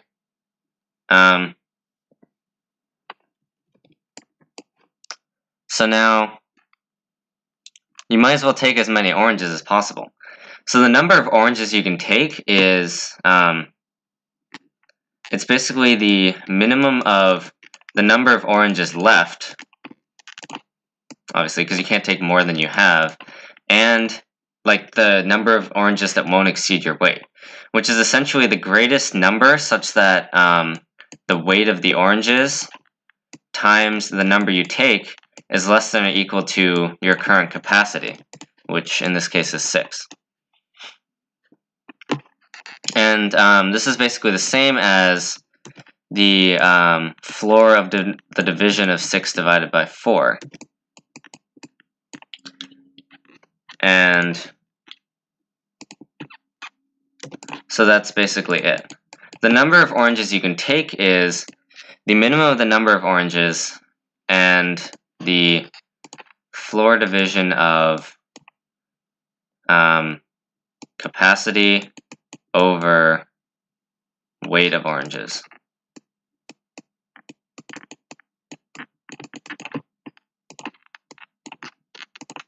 So yeah. So in this case, we'll be able to take 1 orange.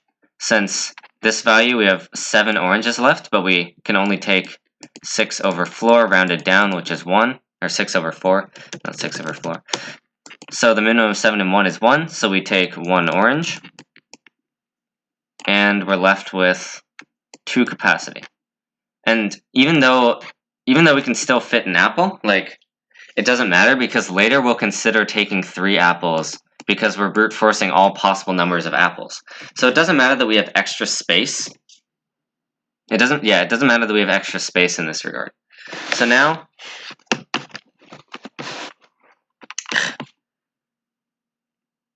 let's say we're gonna assume without loss of generality, I guess, that apples weigh less than oranges, because if not, you can swap both of these numbers. Like if we had, for example, 4, 2, or 4, 3, and 7, 2, I don't know, then you could swap both of the numbers to say that you instead have 3 apples, 4 oranges, and 2 and 7. So you could swap both of these, and it's essentially the same problem because nothing changes. You still have fruits, everything weighs the same, and you still have the same count. It doesn't matter that you swap the apples and the oranges, essentially. So we'll assume that the weight of apples is less than or equal to the weight of oranges. So now that means first we want to take as many apples as possible, since we're just going to do greedy. So how many apples can we take here? It's the same thing. It's the minimum of the number of apples and the remaining capacity divided by the weight, which is, so we have 3 apples left, and the capacity 9 divided by the weight 2 is 4. So that means we can take 3 apples. All right, actually because we took 1 orange here, we have 6 left. So we take 3 apples here, and then we're left with, 3 capacity. So then we figure out the number of oranges we take. Plot twist, it's 0. So that's essentially it. So this is going to be optimal for this fixed number of apples, because obviously we want to take as many oranges as we can for this, since we can't take anything else with ourselves. And then we want to take as many with the smaller weight as possible because, well, it's greedy. If we take something with a larger weight, then we could switch it with something with a smaller weight, and we'll have strictly more space. So it's better to take as many with the smaller weight as possible, and then with the larger weight. Yeah, so then basically the answer for this number of apples is the sum of these four numbers, which is 6, and then we try doing that over all possible number of apples that we try. And that's the solution. Fix the number of apples and do a bit of like math with this expression to figure out the number of fruits you get in total. In terms of the problem, apples are swords and oranges are war axes, so you can solve it like that if you want. Okay, for C, I don't know why this gave me trouble. It shouldn't have. You're given a binary string, another binary string. Say, for example, 1, 0, 1, 1, 1, 0. And let's consider some other string, some magic string S. For example, 1, 1, 1, 1, 0, 1, 1. You're also given a number x, for example, 2. And basically, the way you're going to use this, what is it? Turquoise, yeah. You're going to use this turquoise string to construct this red string. How do you do this? Well, first, let's set all of these to blanks. Now we're going to fill in this character. How do we do it? We look at the, let's say we have 2 empty characters on this side and 2 empty characters on this side. So to fill in this character, we look at the character 2 to the left and 2 to the right. So if this character doesn't exist, we'll treat it like a 0, which is fine. And basically, if either of the characters to the left or to the right are 1, then this becomes 1. Otherwise, either both don't exist, or one exists and the other is 0, or both are 0, then this is 0. So in this case, this will be 1. So we'll look at this, and to do this, we'll look at this, which is treated as 0, and this, which is 0. Both of them are 0, so we set this to 0. For this one, both of these are 1, so at least one of them is 1, which means we set it to that. For this one, both of them are 1. For this one is 1, and this one doesn't exist, but it doesn't matter because we already have a 1. And for this one, this is 0, and the other one doesn't exist, so this is 0. Anyway, that's how you would construct the red string. You're given the red string, and you want to reconstruct the turquoise string. Actually, you're given the red string and the number x, and you want to reconstruct the turquoise string. So, yeah, and you know that the red string was constructed from the turquoise string with exactly this process. It may also not be possible that there's a turquoise string, in which case you can't do anything. So, yeah, so how will we solve this? Well, let's also put some blanks down for the turquoise string. Then let's look at each character individually. So let's see this character, for example. This is a 1, which means it has to have at least one. It has to have at least a 1 on its left or its right. So let's look on its left. That character doesn't exist, so now we know the 1 has to be on the right. Let's now look to the right.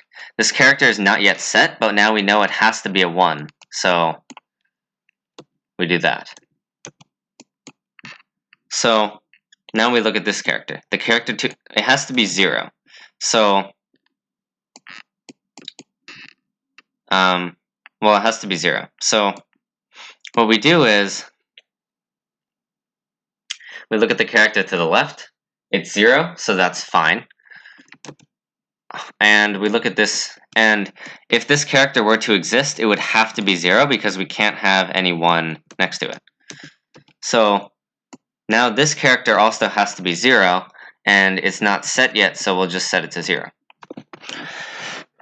Now we look at this character, and this is kind of the important part of the solution here. That we know that either the left or the right has to be 0. Or we know either the left or the right has to be 1, possibly both. Right? Well, which one do we force to be 1, essentially? And the idea here is that it can't hurt to set the left one to 1. Because look at this. No other character, since we're going from left to right, no other character in this range is ever going to care about what this character is. So if we set this to 1, then it's better than setting this one to 1, because there could be some constraint in the future that makes it impossible to set this to 1. Like, for example, if we have a 0 here, we can't set this to 1. But if we set this one to 1, there will be no such constraint because we've already looked at all the characters that depend on this one. So the strategy for if we have multiple possible characters set is that, like, we'll just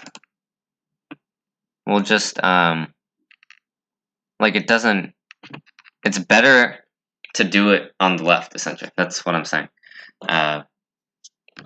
Because it's just going to make it easier for us in the future, and there are going to be more possible strings that have the left character fixed than the right one, essentially. That's the idea. So we'll set, so now this character is not yet set. However, if the character on the left is already set to be, for example, 0, then obviously we can't set it to 1, so we have to set the one on the right. And if this one's set to 1, then it's already 1, so we still ignore the one on the right. However, this one is not yet set, so we'll say it has to be 1.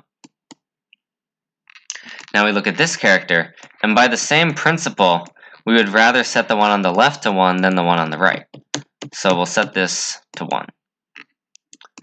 So now we look at this character. This one already has a 1. We already have a 1 over here, so we don't have to do anything for this character. And for this 0, we already have a 0, 2 to the left over here. Sorry, I think I meant to the left for this one. We already have a 0, 2 to the left here, so we're done. So because we don't care about the values of these, they can be anything. So we can set them to either 0 or 1, and it doesn't matter. You just have to make sure you actually set them in the string. So then it's possible that even with the process that it's not possible for the string. So what you can do is, to check that the process actually worked, you can just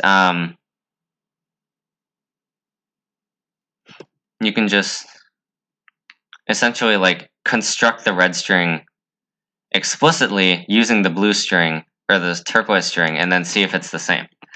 So for example, we'll go here, we'll look at the left, this is 1, so the string we get is 1. We'll go here, we'll look at the right, this is 0, so the character we get is 0. These are both 1s, these are both 1s, this is a 1, and this is a 0. So these two are the same, so we're good. There's one more case I guess I glossed over, though it's kind of simple. Basically, if we had a 0 in the middle of the string where both of them existed, then both of these characters would have to be 0, and we would have to have that constraint. Because otherwise, in the process of construction, at least one of these would be a 1, so this one will become a 1, and that's not possible. So that's essentially it. You go from left to right, and if there are multiple strings you can set to be 1, you set the one on the left. This greedy will always either work or there won't exist an answer in the first place. So that's C. Let's do D. Okay, this one is kind of more standard, but I don't know, I kind of enjoyed it because I haven't seen much like this before. Also, it was a simple problem to solve, so it was better than C because there was less casework, which I'm always a fan of. So we're given an array. Let's do this. 1, 3, 3. 1, 2, 3. And you want to pick 4 indices. For example, 1, 2, 3, 4. And you want to count the number of possible ways to pick 4 indices such that indices 1 and 3, the values of indices 1 and 3 are equal to each other, and the values of indices 2 and 4 are equal to each other. So for example, this is not valid because these are different and these are different, so that won't work. And let's say I did something like this, 1, 2, 3, 4. Then these, specifically on the 2, these two are equal, but these two are not, so it's still not valid. And if I put the 4 here, then these two are equal and these two are equal, so it's perfect. So, so for this sample, this quadruplet and this quadruplet and this one are the only valid ones. 1, 2, 3, 4 with either this 3 or this 3. So we want to count the number of quadruplets. One important thing is that n, the size of the array, is less than or equal to 3000, which means an approach in n squared, or maybe n squared log n, will pass. So how do we do this? With these types of problems, generally you want to fix something. Kind of like we did with the apples and oranges. We will first say the first position is going to be here. Then we'll solve for the rest of the 3 positions given that the first position is here. Then if we solve it for all possible first positions, then we'll solve the whole problem. Now, let's say we fix the first position. Then we have to fix something else. And so there are 3 possible other things you could fix. You could fix the second position, you could fix the third one, or you could fix the fourth one. Let's say we fix the second position. Then what happens here? Basically, we want to find the number of pairs. We want to find the number of pairs to the right of the second position, so that in order, the first element in the pair is equal to this, and the second element in the pair is equal to this. And they have to be in order. So, and of course, we have to do it in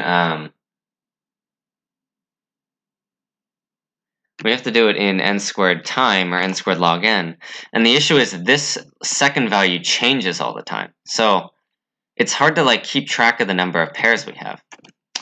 Let's say we fix the fourth one, then the same thing will happen. We care about the order, and we care about the numbers. So it's kind of a problem. But let's say we fix the third one. Now, we only have to count the ones where the first and the third one are equal. And since both of them are fixed, that's easy to check. So now, we basically want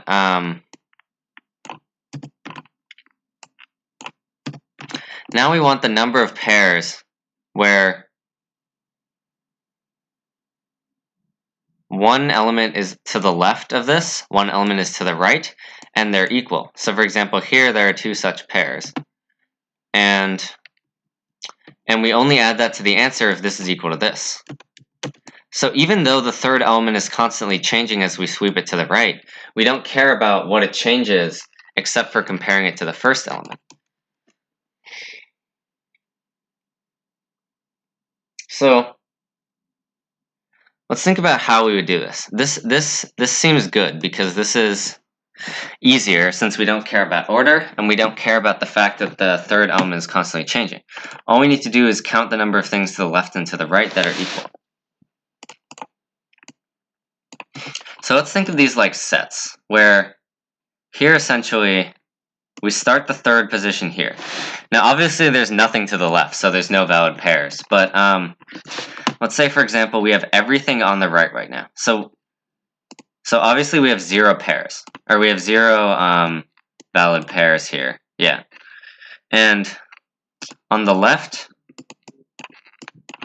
we have nothing. On the right we have 3, 1, 2, and 3. So now let's say we move this over here. Why is this always so hard for me? Let's say we move this over here. So what happens? Well, this element stops being on the right. In fact, it stops being anywhere. It's just on the it's the third value in the quadruplet. So it's neither on the left nor the right. So we want to remove this element from the right. So let's remove it. but we also need to keep track of how it changes the number of pairs. So if this element gets removed, and then let's say we have some 3s here, this 3 was previously matched with all of these 3s. It was matched with every single 3 on the left. So when we remove this 3, then these matches get destroyed and only these ones. So the effect of removing this 3 is that we subtract from the total number of pairs the amount of 3s we have on the left side. So now we add this, but something else happens. We add this element to the left. So now it's kind of the same effect. Now this 3 is going to make a pair with every other 3 on the right side. And so that's nice because now we add to the count the number of 3s we have on the right side, which happens to be 1. And of course, if you add and remove an element, you have to update the counts of each element accordingly. That is hopefully clear. And yeah, so now we have a match because we have this matching with this 3 and we maintain that. So now we have we say we have one match and we move this to the right again. So now what happens? This stops being on the right, so we remove it. There are no 1s over here, so it changes by 0. Then this starts being on the left, so now we add in another 3, which matches with exactly 1 3 on the right, so we add 1 here, and we end up with 2 matching pairs. So the previous time we didn't add it to the answer because 1 is not equal to 3. But now because 1 is equal to 1, we do add it to the answer. So now our answer is 2. So now let's move this element over. Now this stops being on the right, so we remove the 2, it has no matches. And this starts being on the left, so we add a 1, it has no matches. So this doesn't change at all because it's -0 plus 0. So now one final move, and even though we still have 2 matches, these are not equal, so we don't add it to the answer. Okay, so now we move this over, and this is our final thing. So this will stop being on the right, so we remove it. And because there were 2 matches here initially, because there are 2 3s on the left, this decreases by 2. We remove this, and this 2 now starts being on the left. It doesn't have any matches, so we have +0. And overall, we end up with 0 matches on the left, or 0 matches in total. And because these are not equal, we don't add anything to the answer. So obviously this should be 0 again because there's nothing to the right anymore. So that's just intuitive. So now we do the same thing. So this is O of n because like at each point only 2 things change. Something stops being on the right, and we just have to count the number of 3s. And because all the elements are at most n, we can do this count in O of 1. Then this starts being on the left, so we have to count the number of 2s here, and this is also O of 1. Then we just need to check if this is equal to this, and if so, add it to the answer. So the whole process is O of n for a single starting position, and n is small, and we have n starting positions. So let's, there's no way I can undo all of this, so we'll take a new starting position.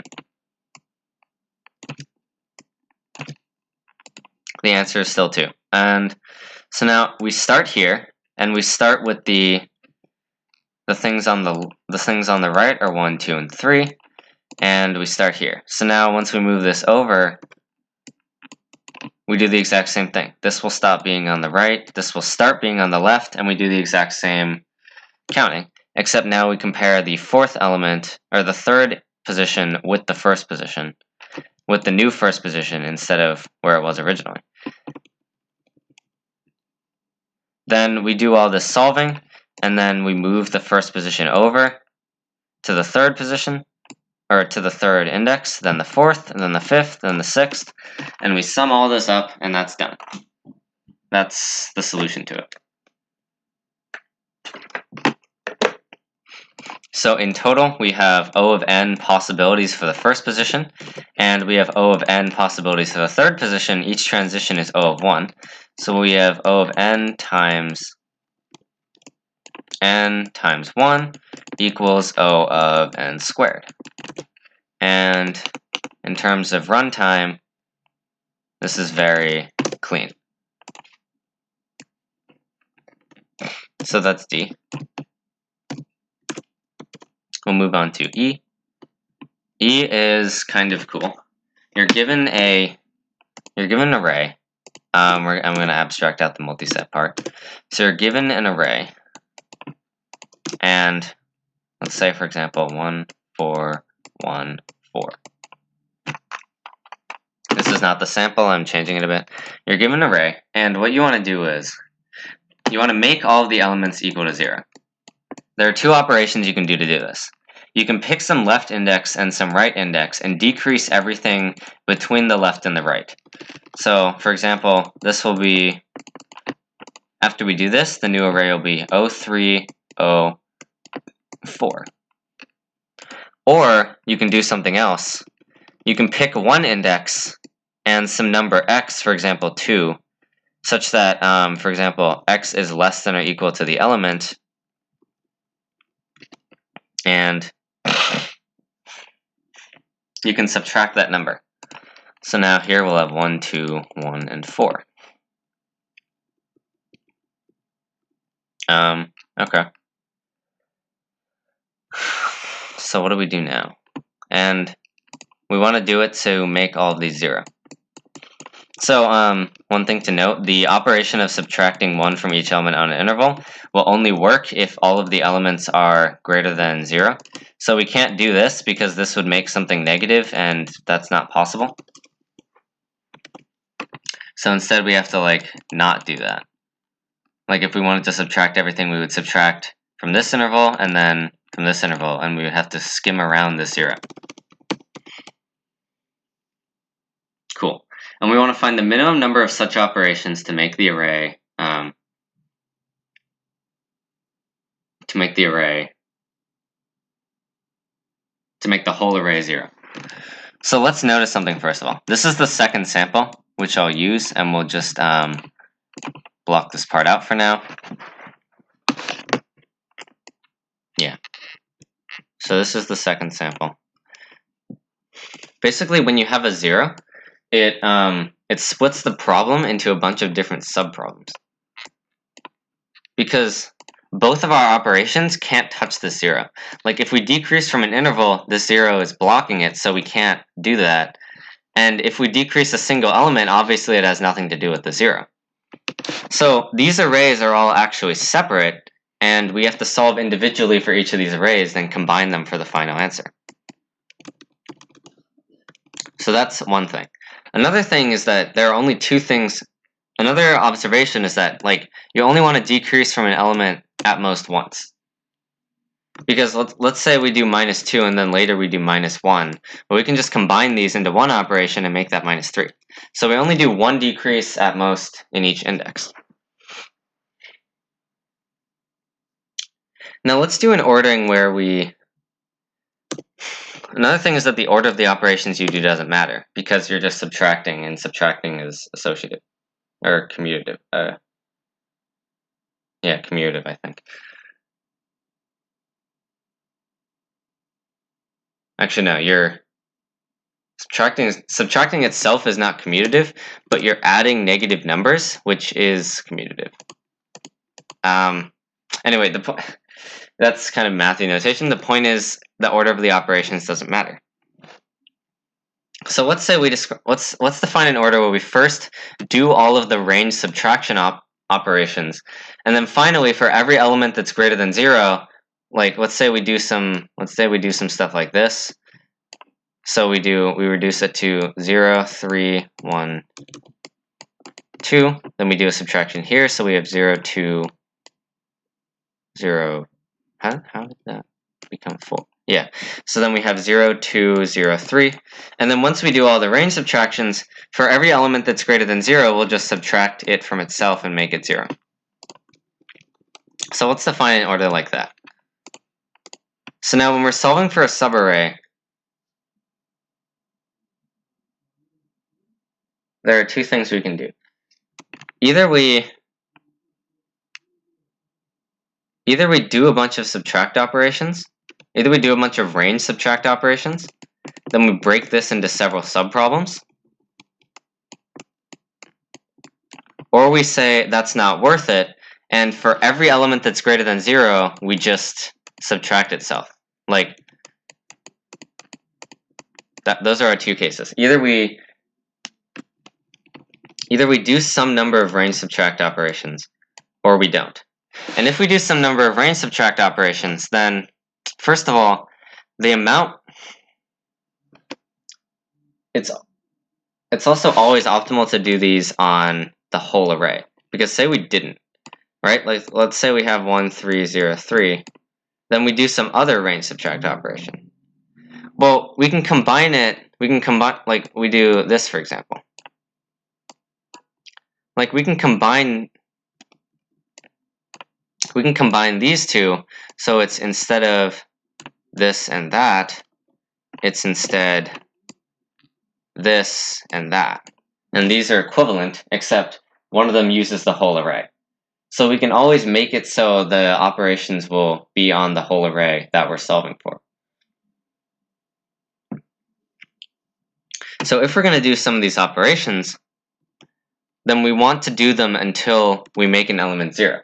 Because if we, let's say for example, we don't do that, so we have 2, 3, 2, then we do one operation. And then after this, we just go on decreasing, we do the single element decrease, which is 3 of them, and then we kill all these elements by themselves. But like, there's no point in doing this then, because it doesn't help us. It doesn't reduce the amount of elements we have to kill at the end. Instead, it would be better to do 2 of these, and then we'll make 2 of these, and then we'll make it 0, 1, 0. In this case, and then we'll kill this one only.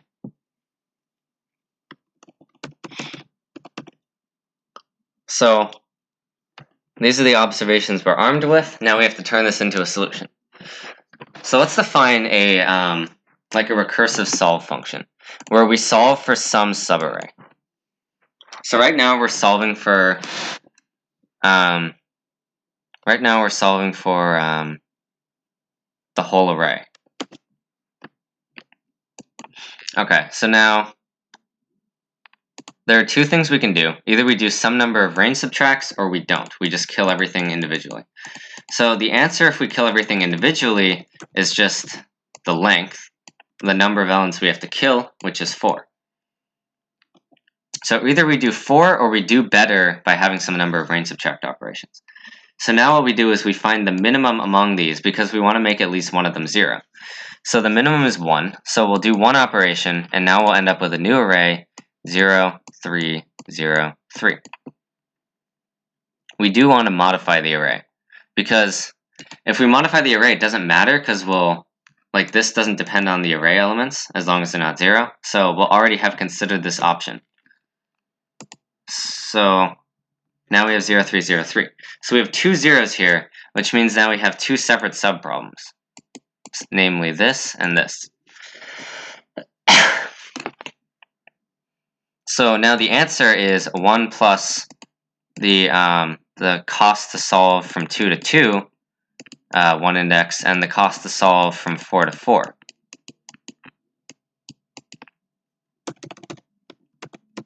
So now we take the minimum of these two. So now this is done. Now we just need to compute these. And well, how do we do this? The answer is we do the same thing. So either we kill all of them, and there's one element, so we do that, or we subtract 1 3 times, and we do 3. So once we do that, this is going to be 0. There are no more subproblems, so we just return the minimum of these. And obviously it's 1. So f of 2 comma 2 is 1. F of 4 comma 4 is the exact same, so it's 1. And thus this whole thing is equal to 3. So we take the minimum of 3 and 4, and that's 3, so that's our answer. So in terms of implementation, it's kind of like a recursive solve function, where we solve for some left bound and some right bound. Then the cases are either we kill all elements individually, so we have the answer would be length, or we decrease everything until we have a 0. So this would take up to the minimum.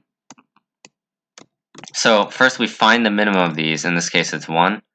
Then we make that many operations. So now we subtract 1 from all of these, so we have 0, 3, 0, 3. Now we have some other subproblems. So it's the number of operations is minimum plus the sum of subproblems that we create.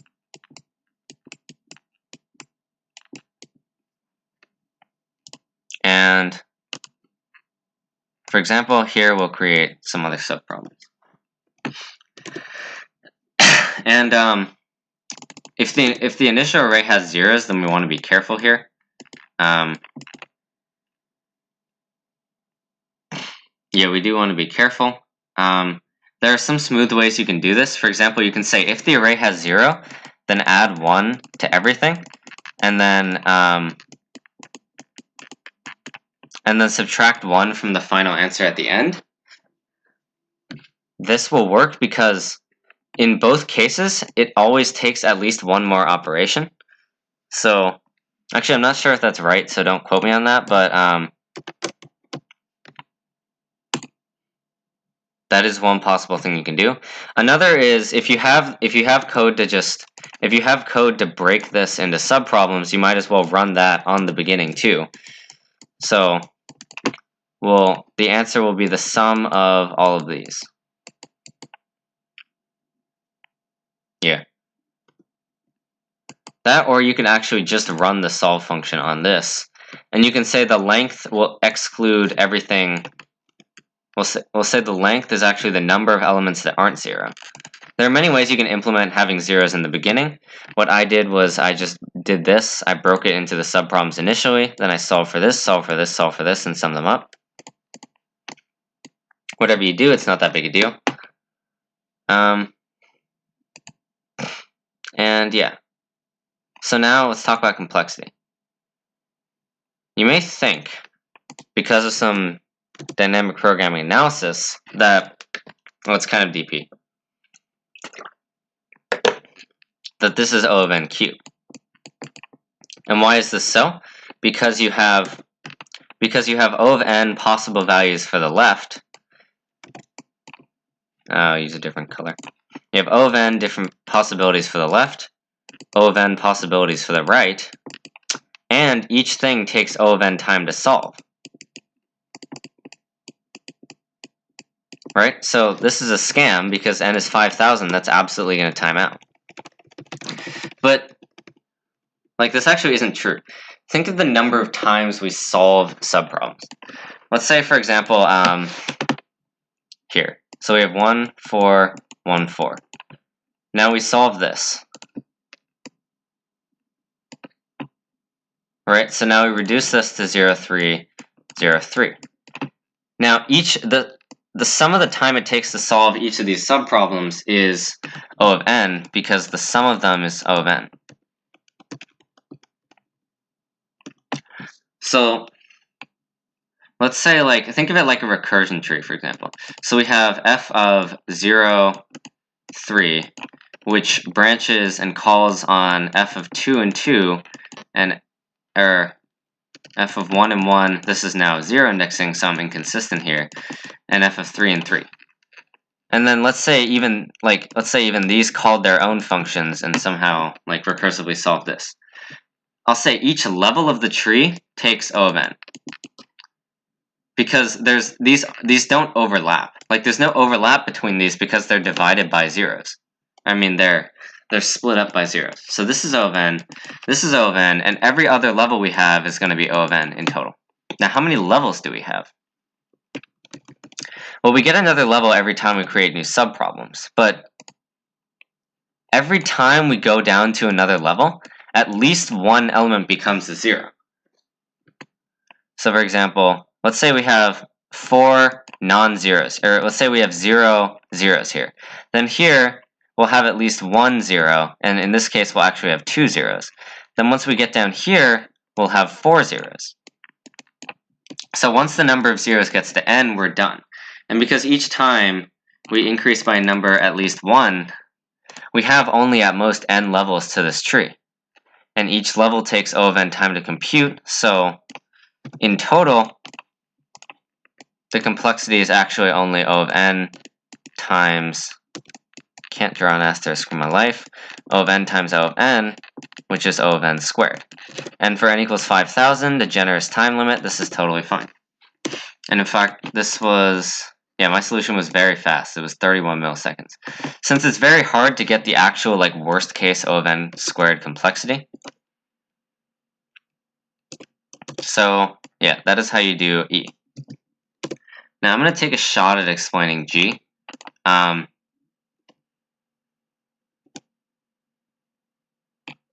pretty sure my idea is right, but I mean, like just look at the look at the length of this code. It's very easy to make some sort of implementation error here, and that's probably what I did. And I believe that my code itself is actually right, but then there's just some issue in the implementation, which is being stupid. So, however, in the timestamps, I'll mark it as an idea, as always, and we'll just go with that. So, here's the problem. Actually, no, I'll let you read the problem, because this is kind of complicated, and I don't have much stamina left, so I'll just explain my solution, and yeah. So basically, you can consider this like a graph, where you have, well, I'll assume you read the problem now. So you can consider this like a graph. All right, G. So we'll consider this like a graph where there's an edge between two mercenaries if they hate each other. And what we want to do is we want to find the number of independent sets in this graph. So an independent, that's right? Yeah, an independent set is some set of vertices in a graph such that no two have an edge between them. So this is not an independent set because this, like, there's an edge between these two, but this is because there's no edge between any two green vertices. And so basically any number of mercenaries will form an independent set of this graph we have. So we start off by fixing the number of mercenaries we take. And that makes it so we know, like, because each mercenary has a range, I'll give the sample for example. Because each mercenary has a range, let's say we fix that we're going to use 2 mercenaries. So now we know we can't use this one. We know we can use this one, and we know we can use this one.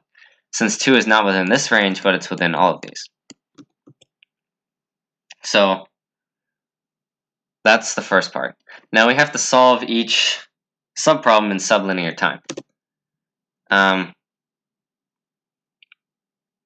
Okay, so now we fix the number of mercenaries.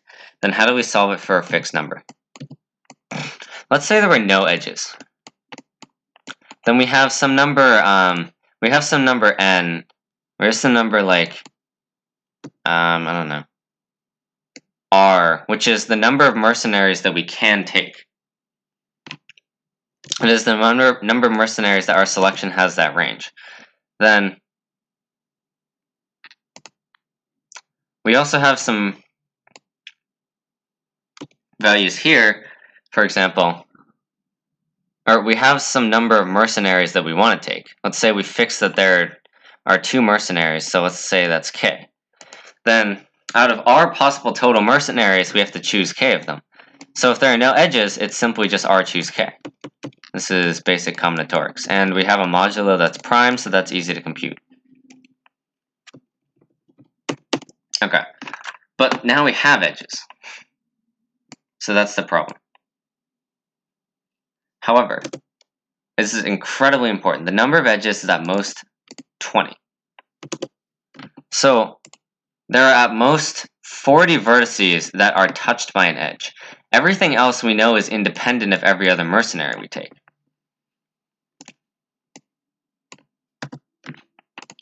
So let's say we just... So now we have some components of mercenaries that do have edges between each other. For example, let's say we have this, and this, and this cycle, and we have this component, and everything else is on its own.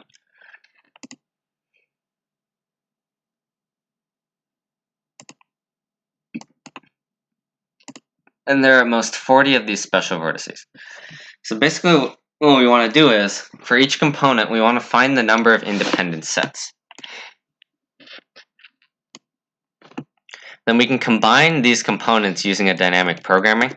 If you know how to find independent sets, then, well, basically the way the dynamic programming works is,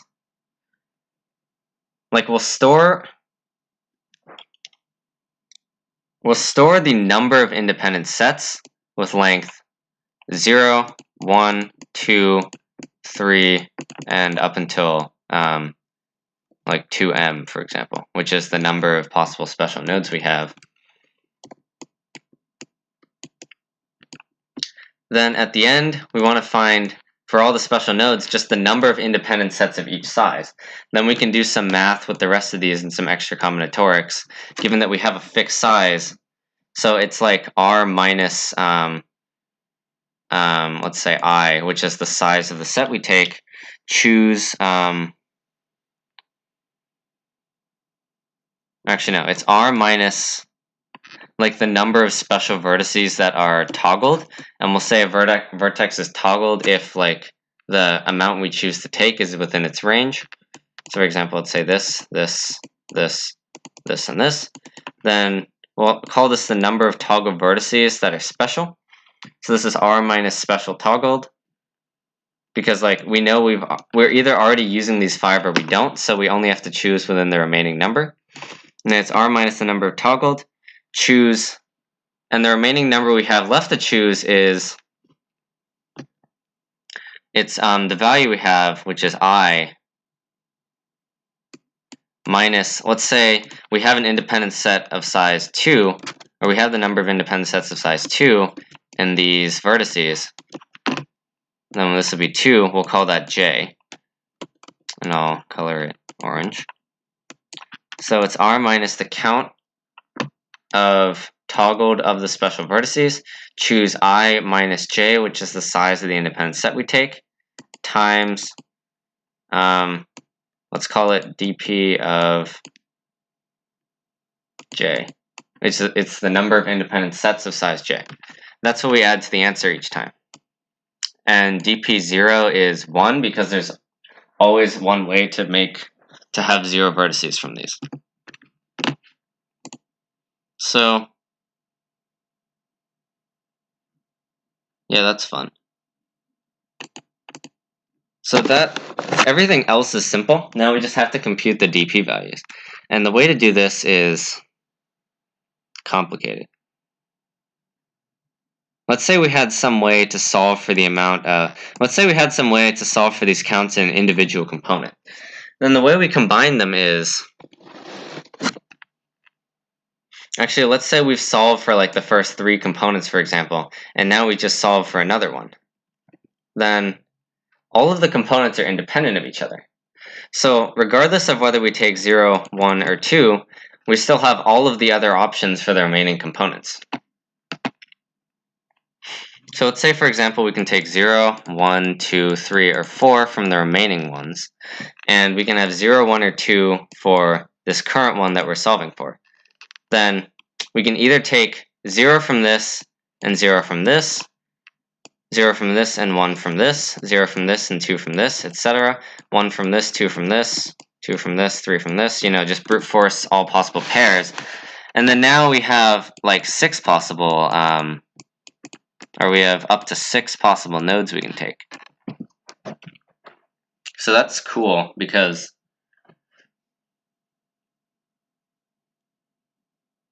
well, it'll make things simple.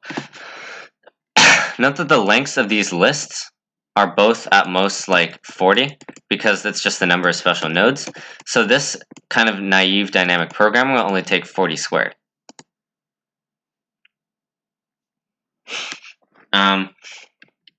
Yeah, so now we have a way to combine components. We just need to solve for components. And the way we do this is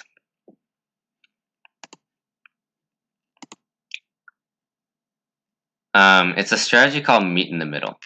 So we have at most 21 vertices in a component because there are 20 special edges. This is important. Why is it important? And we get 21 if we have a tree with 20 edges. So the way meet in the middle works is that, let's say we solve for the first half of the vertices. So we're going to solve for these two. And we're going to get exactly these counts. So we're going to have, and actually the way we solve for this is we brute force it. So we have a count of a mask and a size, where basically, initially, we take, for example, this subset. So we're solving for this group, and we take this subset. So the mask here will be, let's say this is node 1, this is node 2. Then the mask is, like, if this vertex is included, we'll set this to 1. And if this vertex is included, we'll set this bit to 1. Standard bit mask stuff. If this mask is set, so like we'll try all possible masks. Then we'll say if that set is possible, then we'll just add to the count of the mask and the number of bits set in that mask. Then what we want to do is, now we want to make it so count has, count is not just over this mask, but over all submasks as well. So something is a submask of something else. So for example, you have 0, 1, 0. All the bits that are 0 in the bigger mask are also 0. And then these can either be 1 or 0. It doesn't matter. That's what a submask is. So another way to think about it is all 1 bits in this mask are also 1 bits in this mask, the super mask. So you can brute force all submasks in 3 to the n, which is 3 to the 21 over 2, which is, let's say, 3 to the 11th, which is big. So there's a better way to do this, and it's called sum over subsets dp. There's a very nice tutorial for this, so I'm not going to explain it since it's too complicated to cram in this video. So we're going to not do that. Let's just say we're doing, so we do sum over subsets dp. And we'll use that to make sure these counts stores over all submasks. Okay, now that's fine. This is all plausible. But now we have to solve for the other half. So this other half also has 2 to the 21 over 2 possible masks. So solving here will take like, let's say 11 times 2 to the 11th time, which is fine. That's not terrible. And solving for here will take, let's say, 10 times 2 to the 10th, which is also fine. So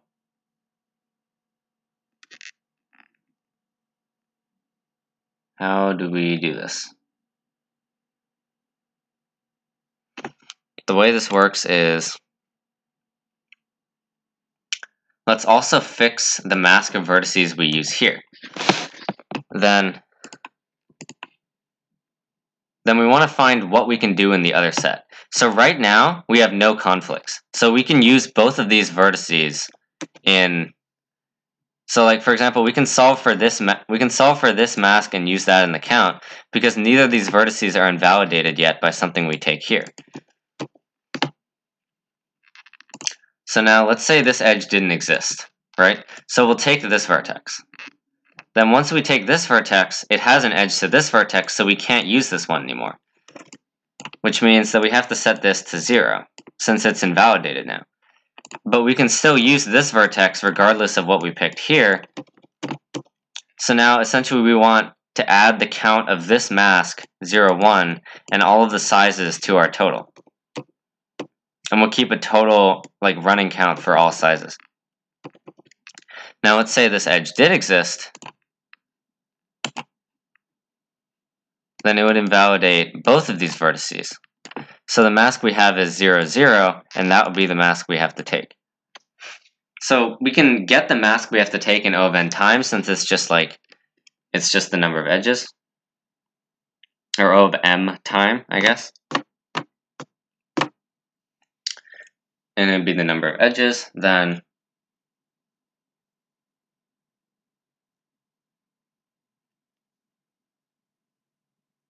that would be how we do things. So we brute force all possible masks of the remaining half. Then we check the masks. Then we check the biggest mask of the first half that we can still use, that like aren't invalidated by edges going from the second half into the first half. And then we just sum up the counts over all sizes of that mask and the size. Not sure that made sense. Might not have. But if not, you can check my code or someone else's code. Maybe someone else did this better. That's the idea of meet in the middle. Then we use these final counts to... That's a single component. Then we use these final counts and combine them all for all components. And then we go back and we bring these vertices back in and we solve like we do the combinatorics thing. So, although this is kind of a problem in terms of complexity, because each time we have to solve for all of the components. So the worst case is when we have one big component, like a tree, and there are 20 edges and 21 vertices. So the worst case complexity is, first of all, it's m squared, because actually the worst case for combining the dp is combining the dp is m squared, and we have a lot of components, so it's m cubed. And it's that plus m times, because we do the meet in the middle, it's 2 to the m over 2.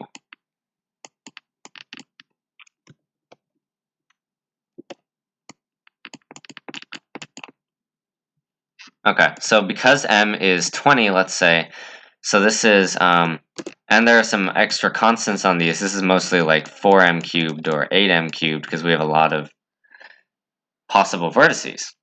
Like there are 2m vertices, which is a problem. So let's just do this out. So we have like 20 cubed, so 8,000, or we can have 20 times 2 to the 10, which is 20,000. So if we do this every time, we're going to be screwed. But like we don't have to do it every time. That's the key point. We only have to recalculate the independent sets when one of these special vertices gets toggled on or off. Because otherwise, obviously it's not going to change because these special vertices don't change. And since like there are 3 cases, either you're to the left of the interval, you're inside of the interval, or you're on the right. And it will only change twice.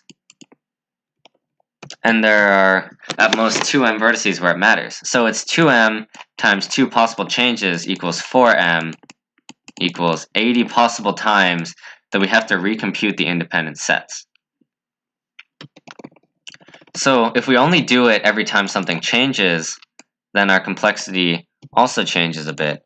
So we add an m factor to all of these, m to the fourth plus m squared times 2 to the m over 2. And then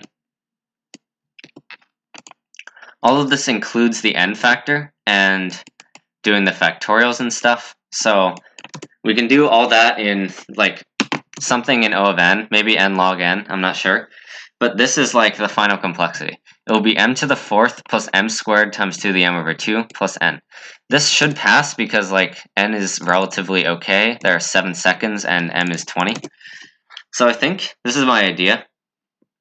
I'm very not sure if it works, but I believe in it. I don't know why it wouldn't. So I guess I'll debug this and then figure out if it works or not, and then update you guys, I guess. That would be my plan. So that was everything. I have no approach for F, so we're going to ignore that one. And that's essentially all we do. Well, it's a lot, but that's what we do. How many people actually solved G? Concerningly many. Maybe there was some easier solution to C. But at the same time, it seemed like a hard problem and not that many people solved it, so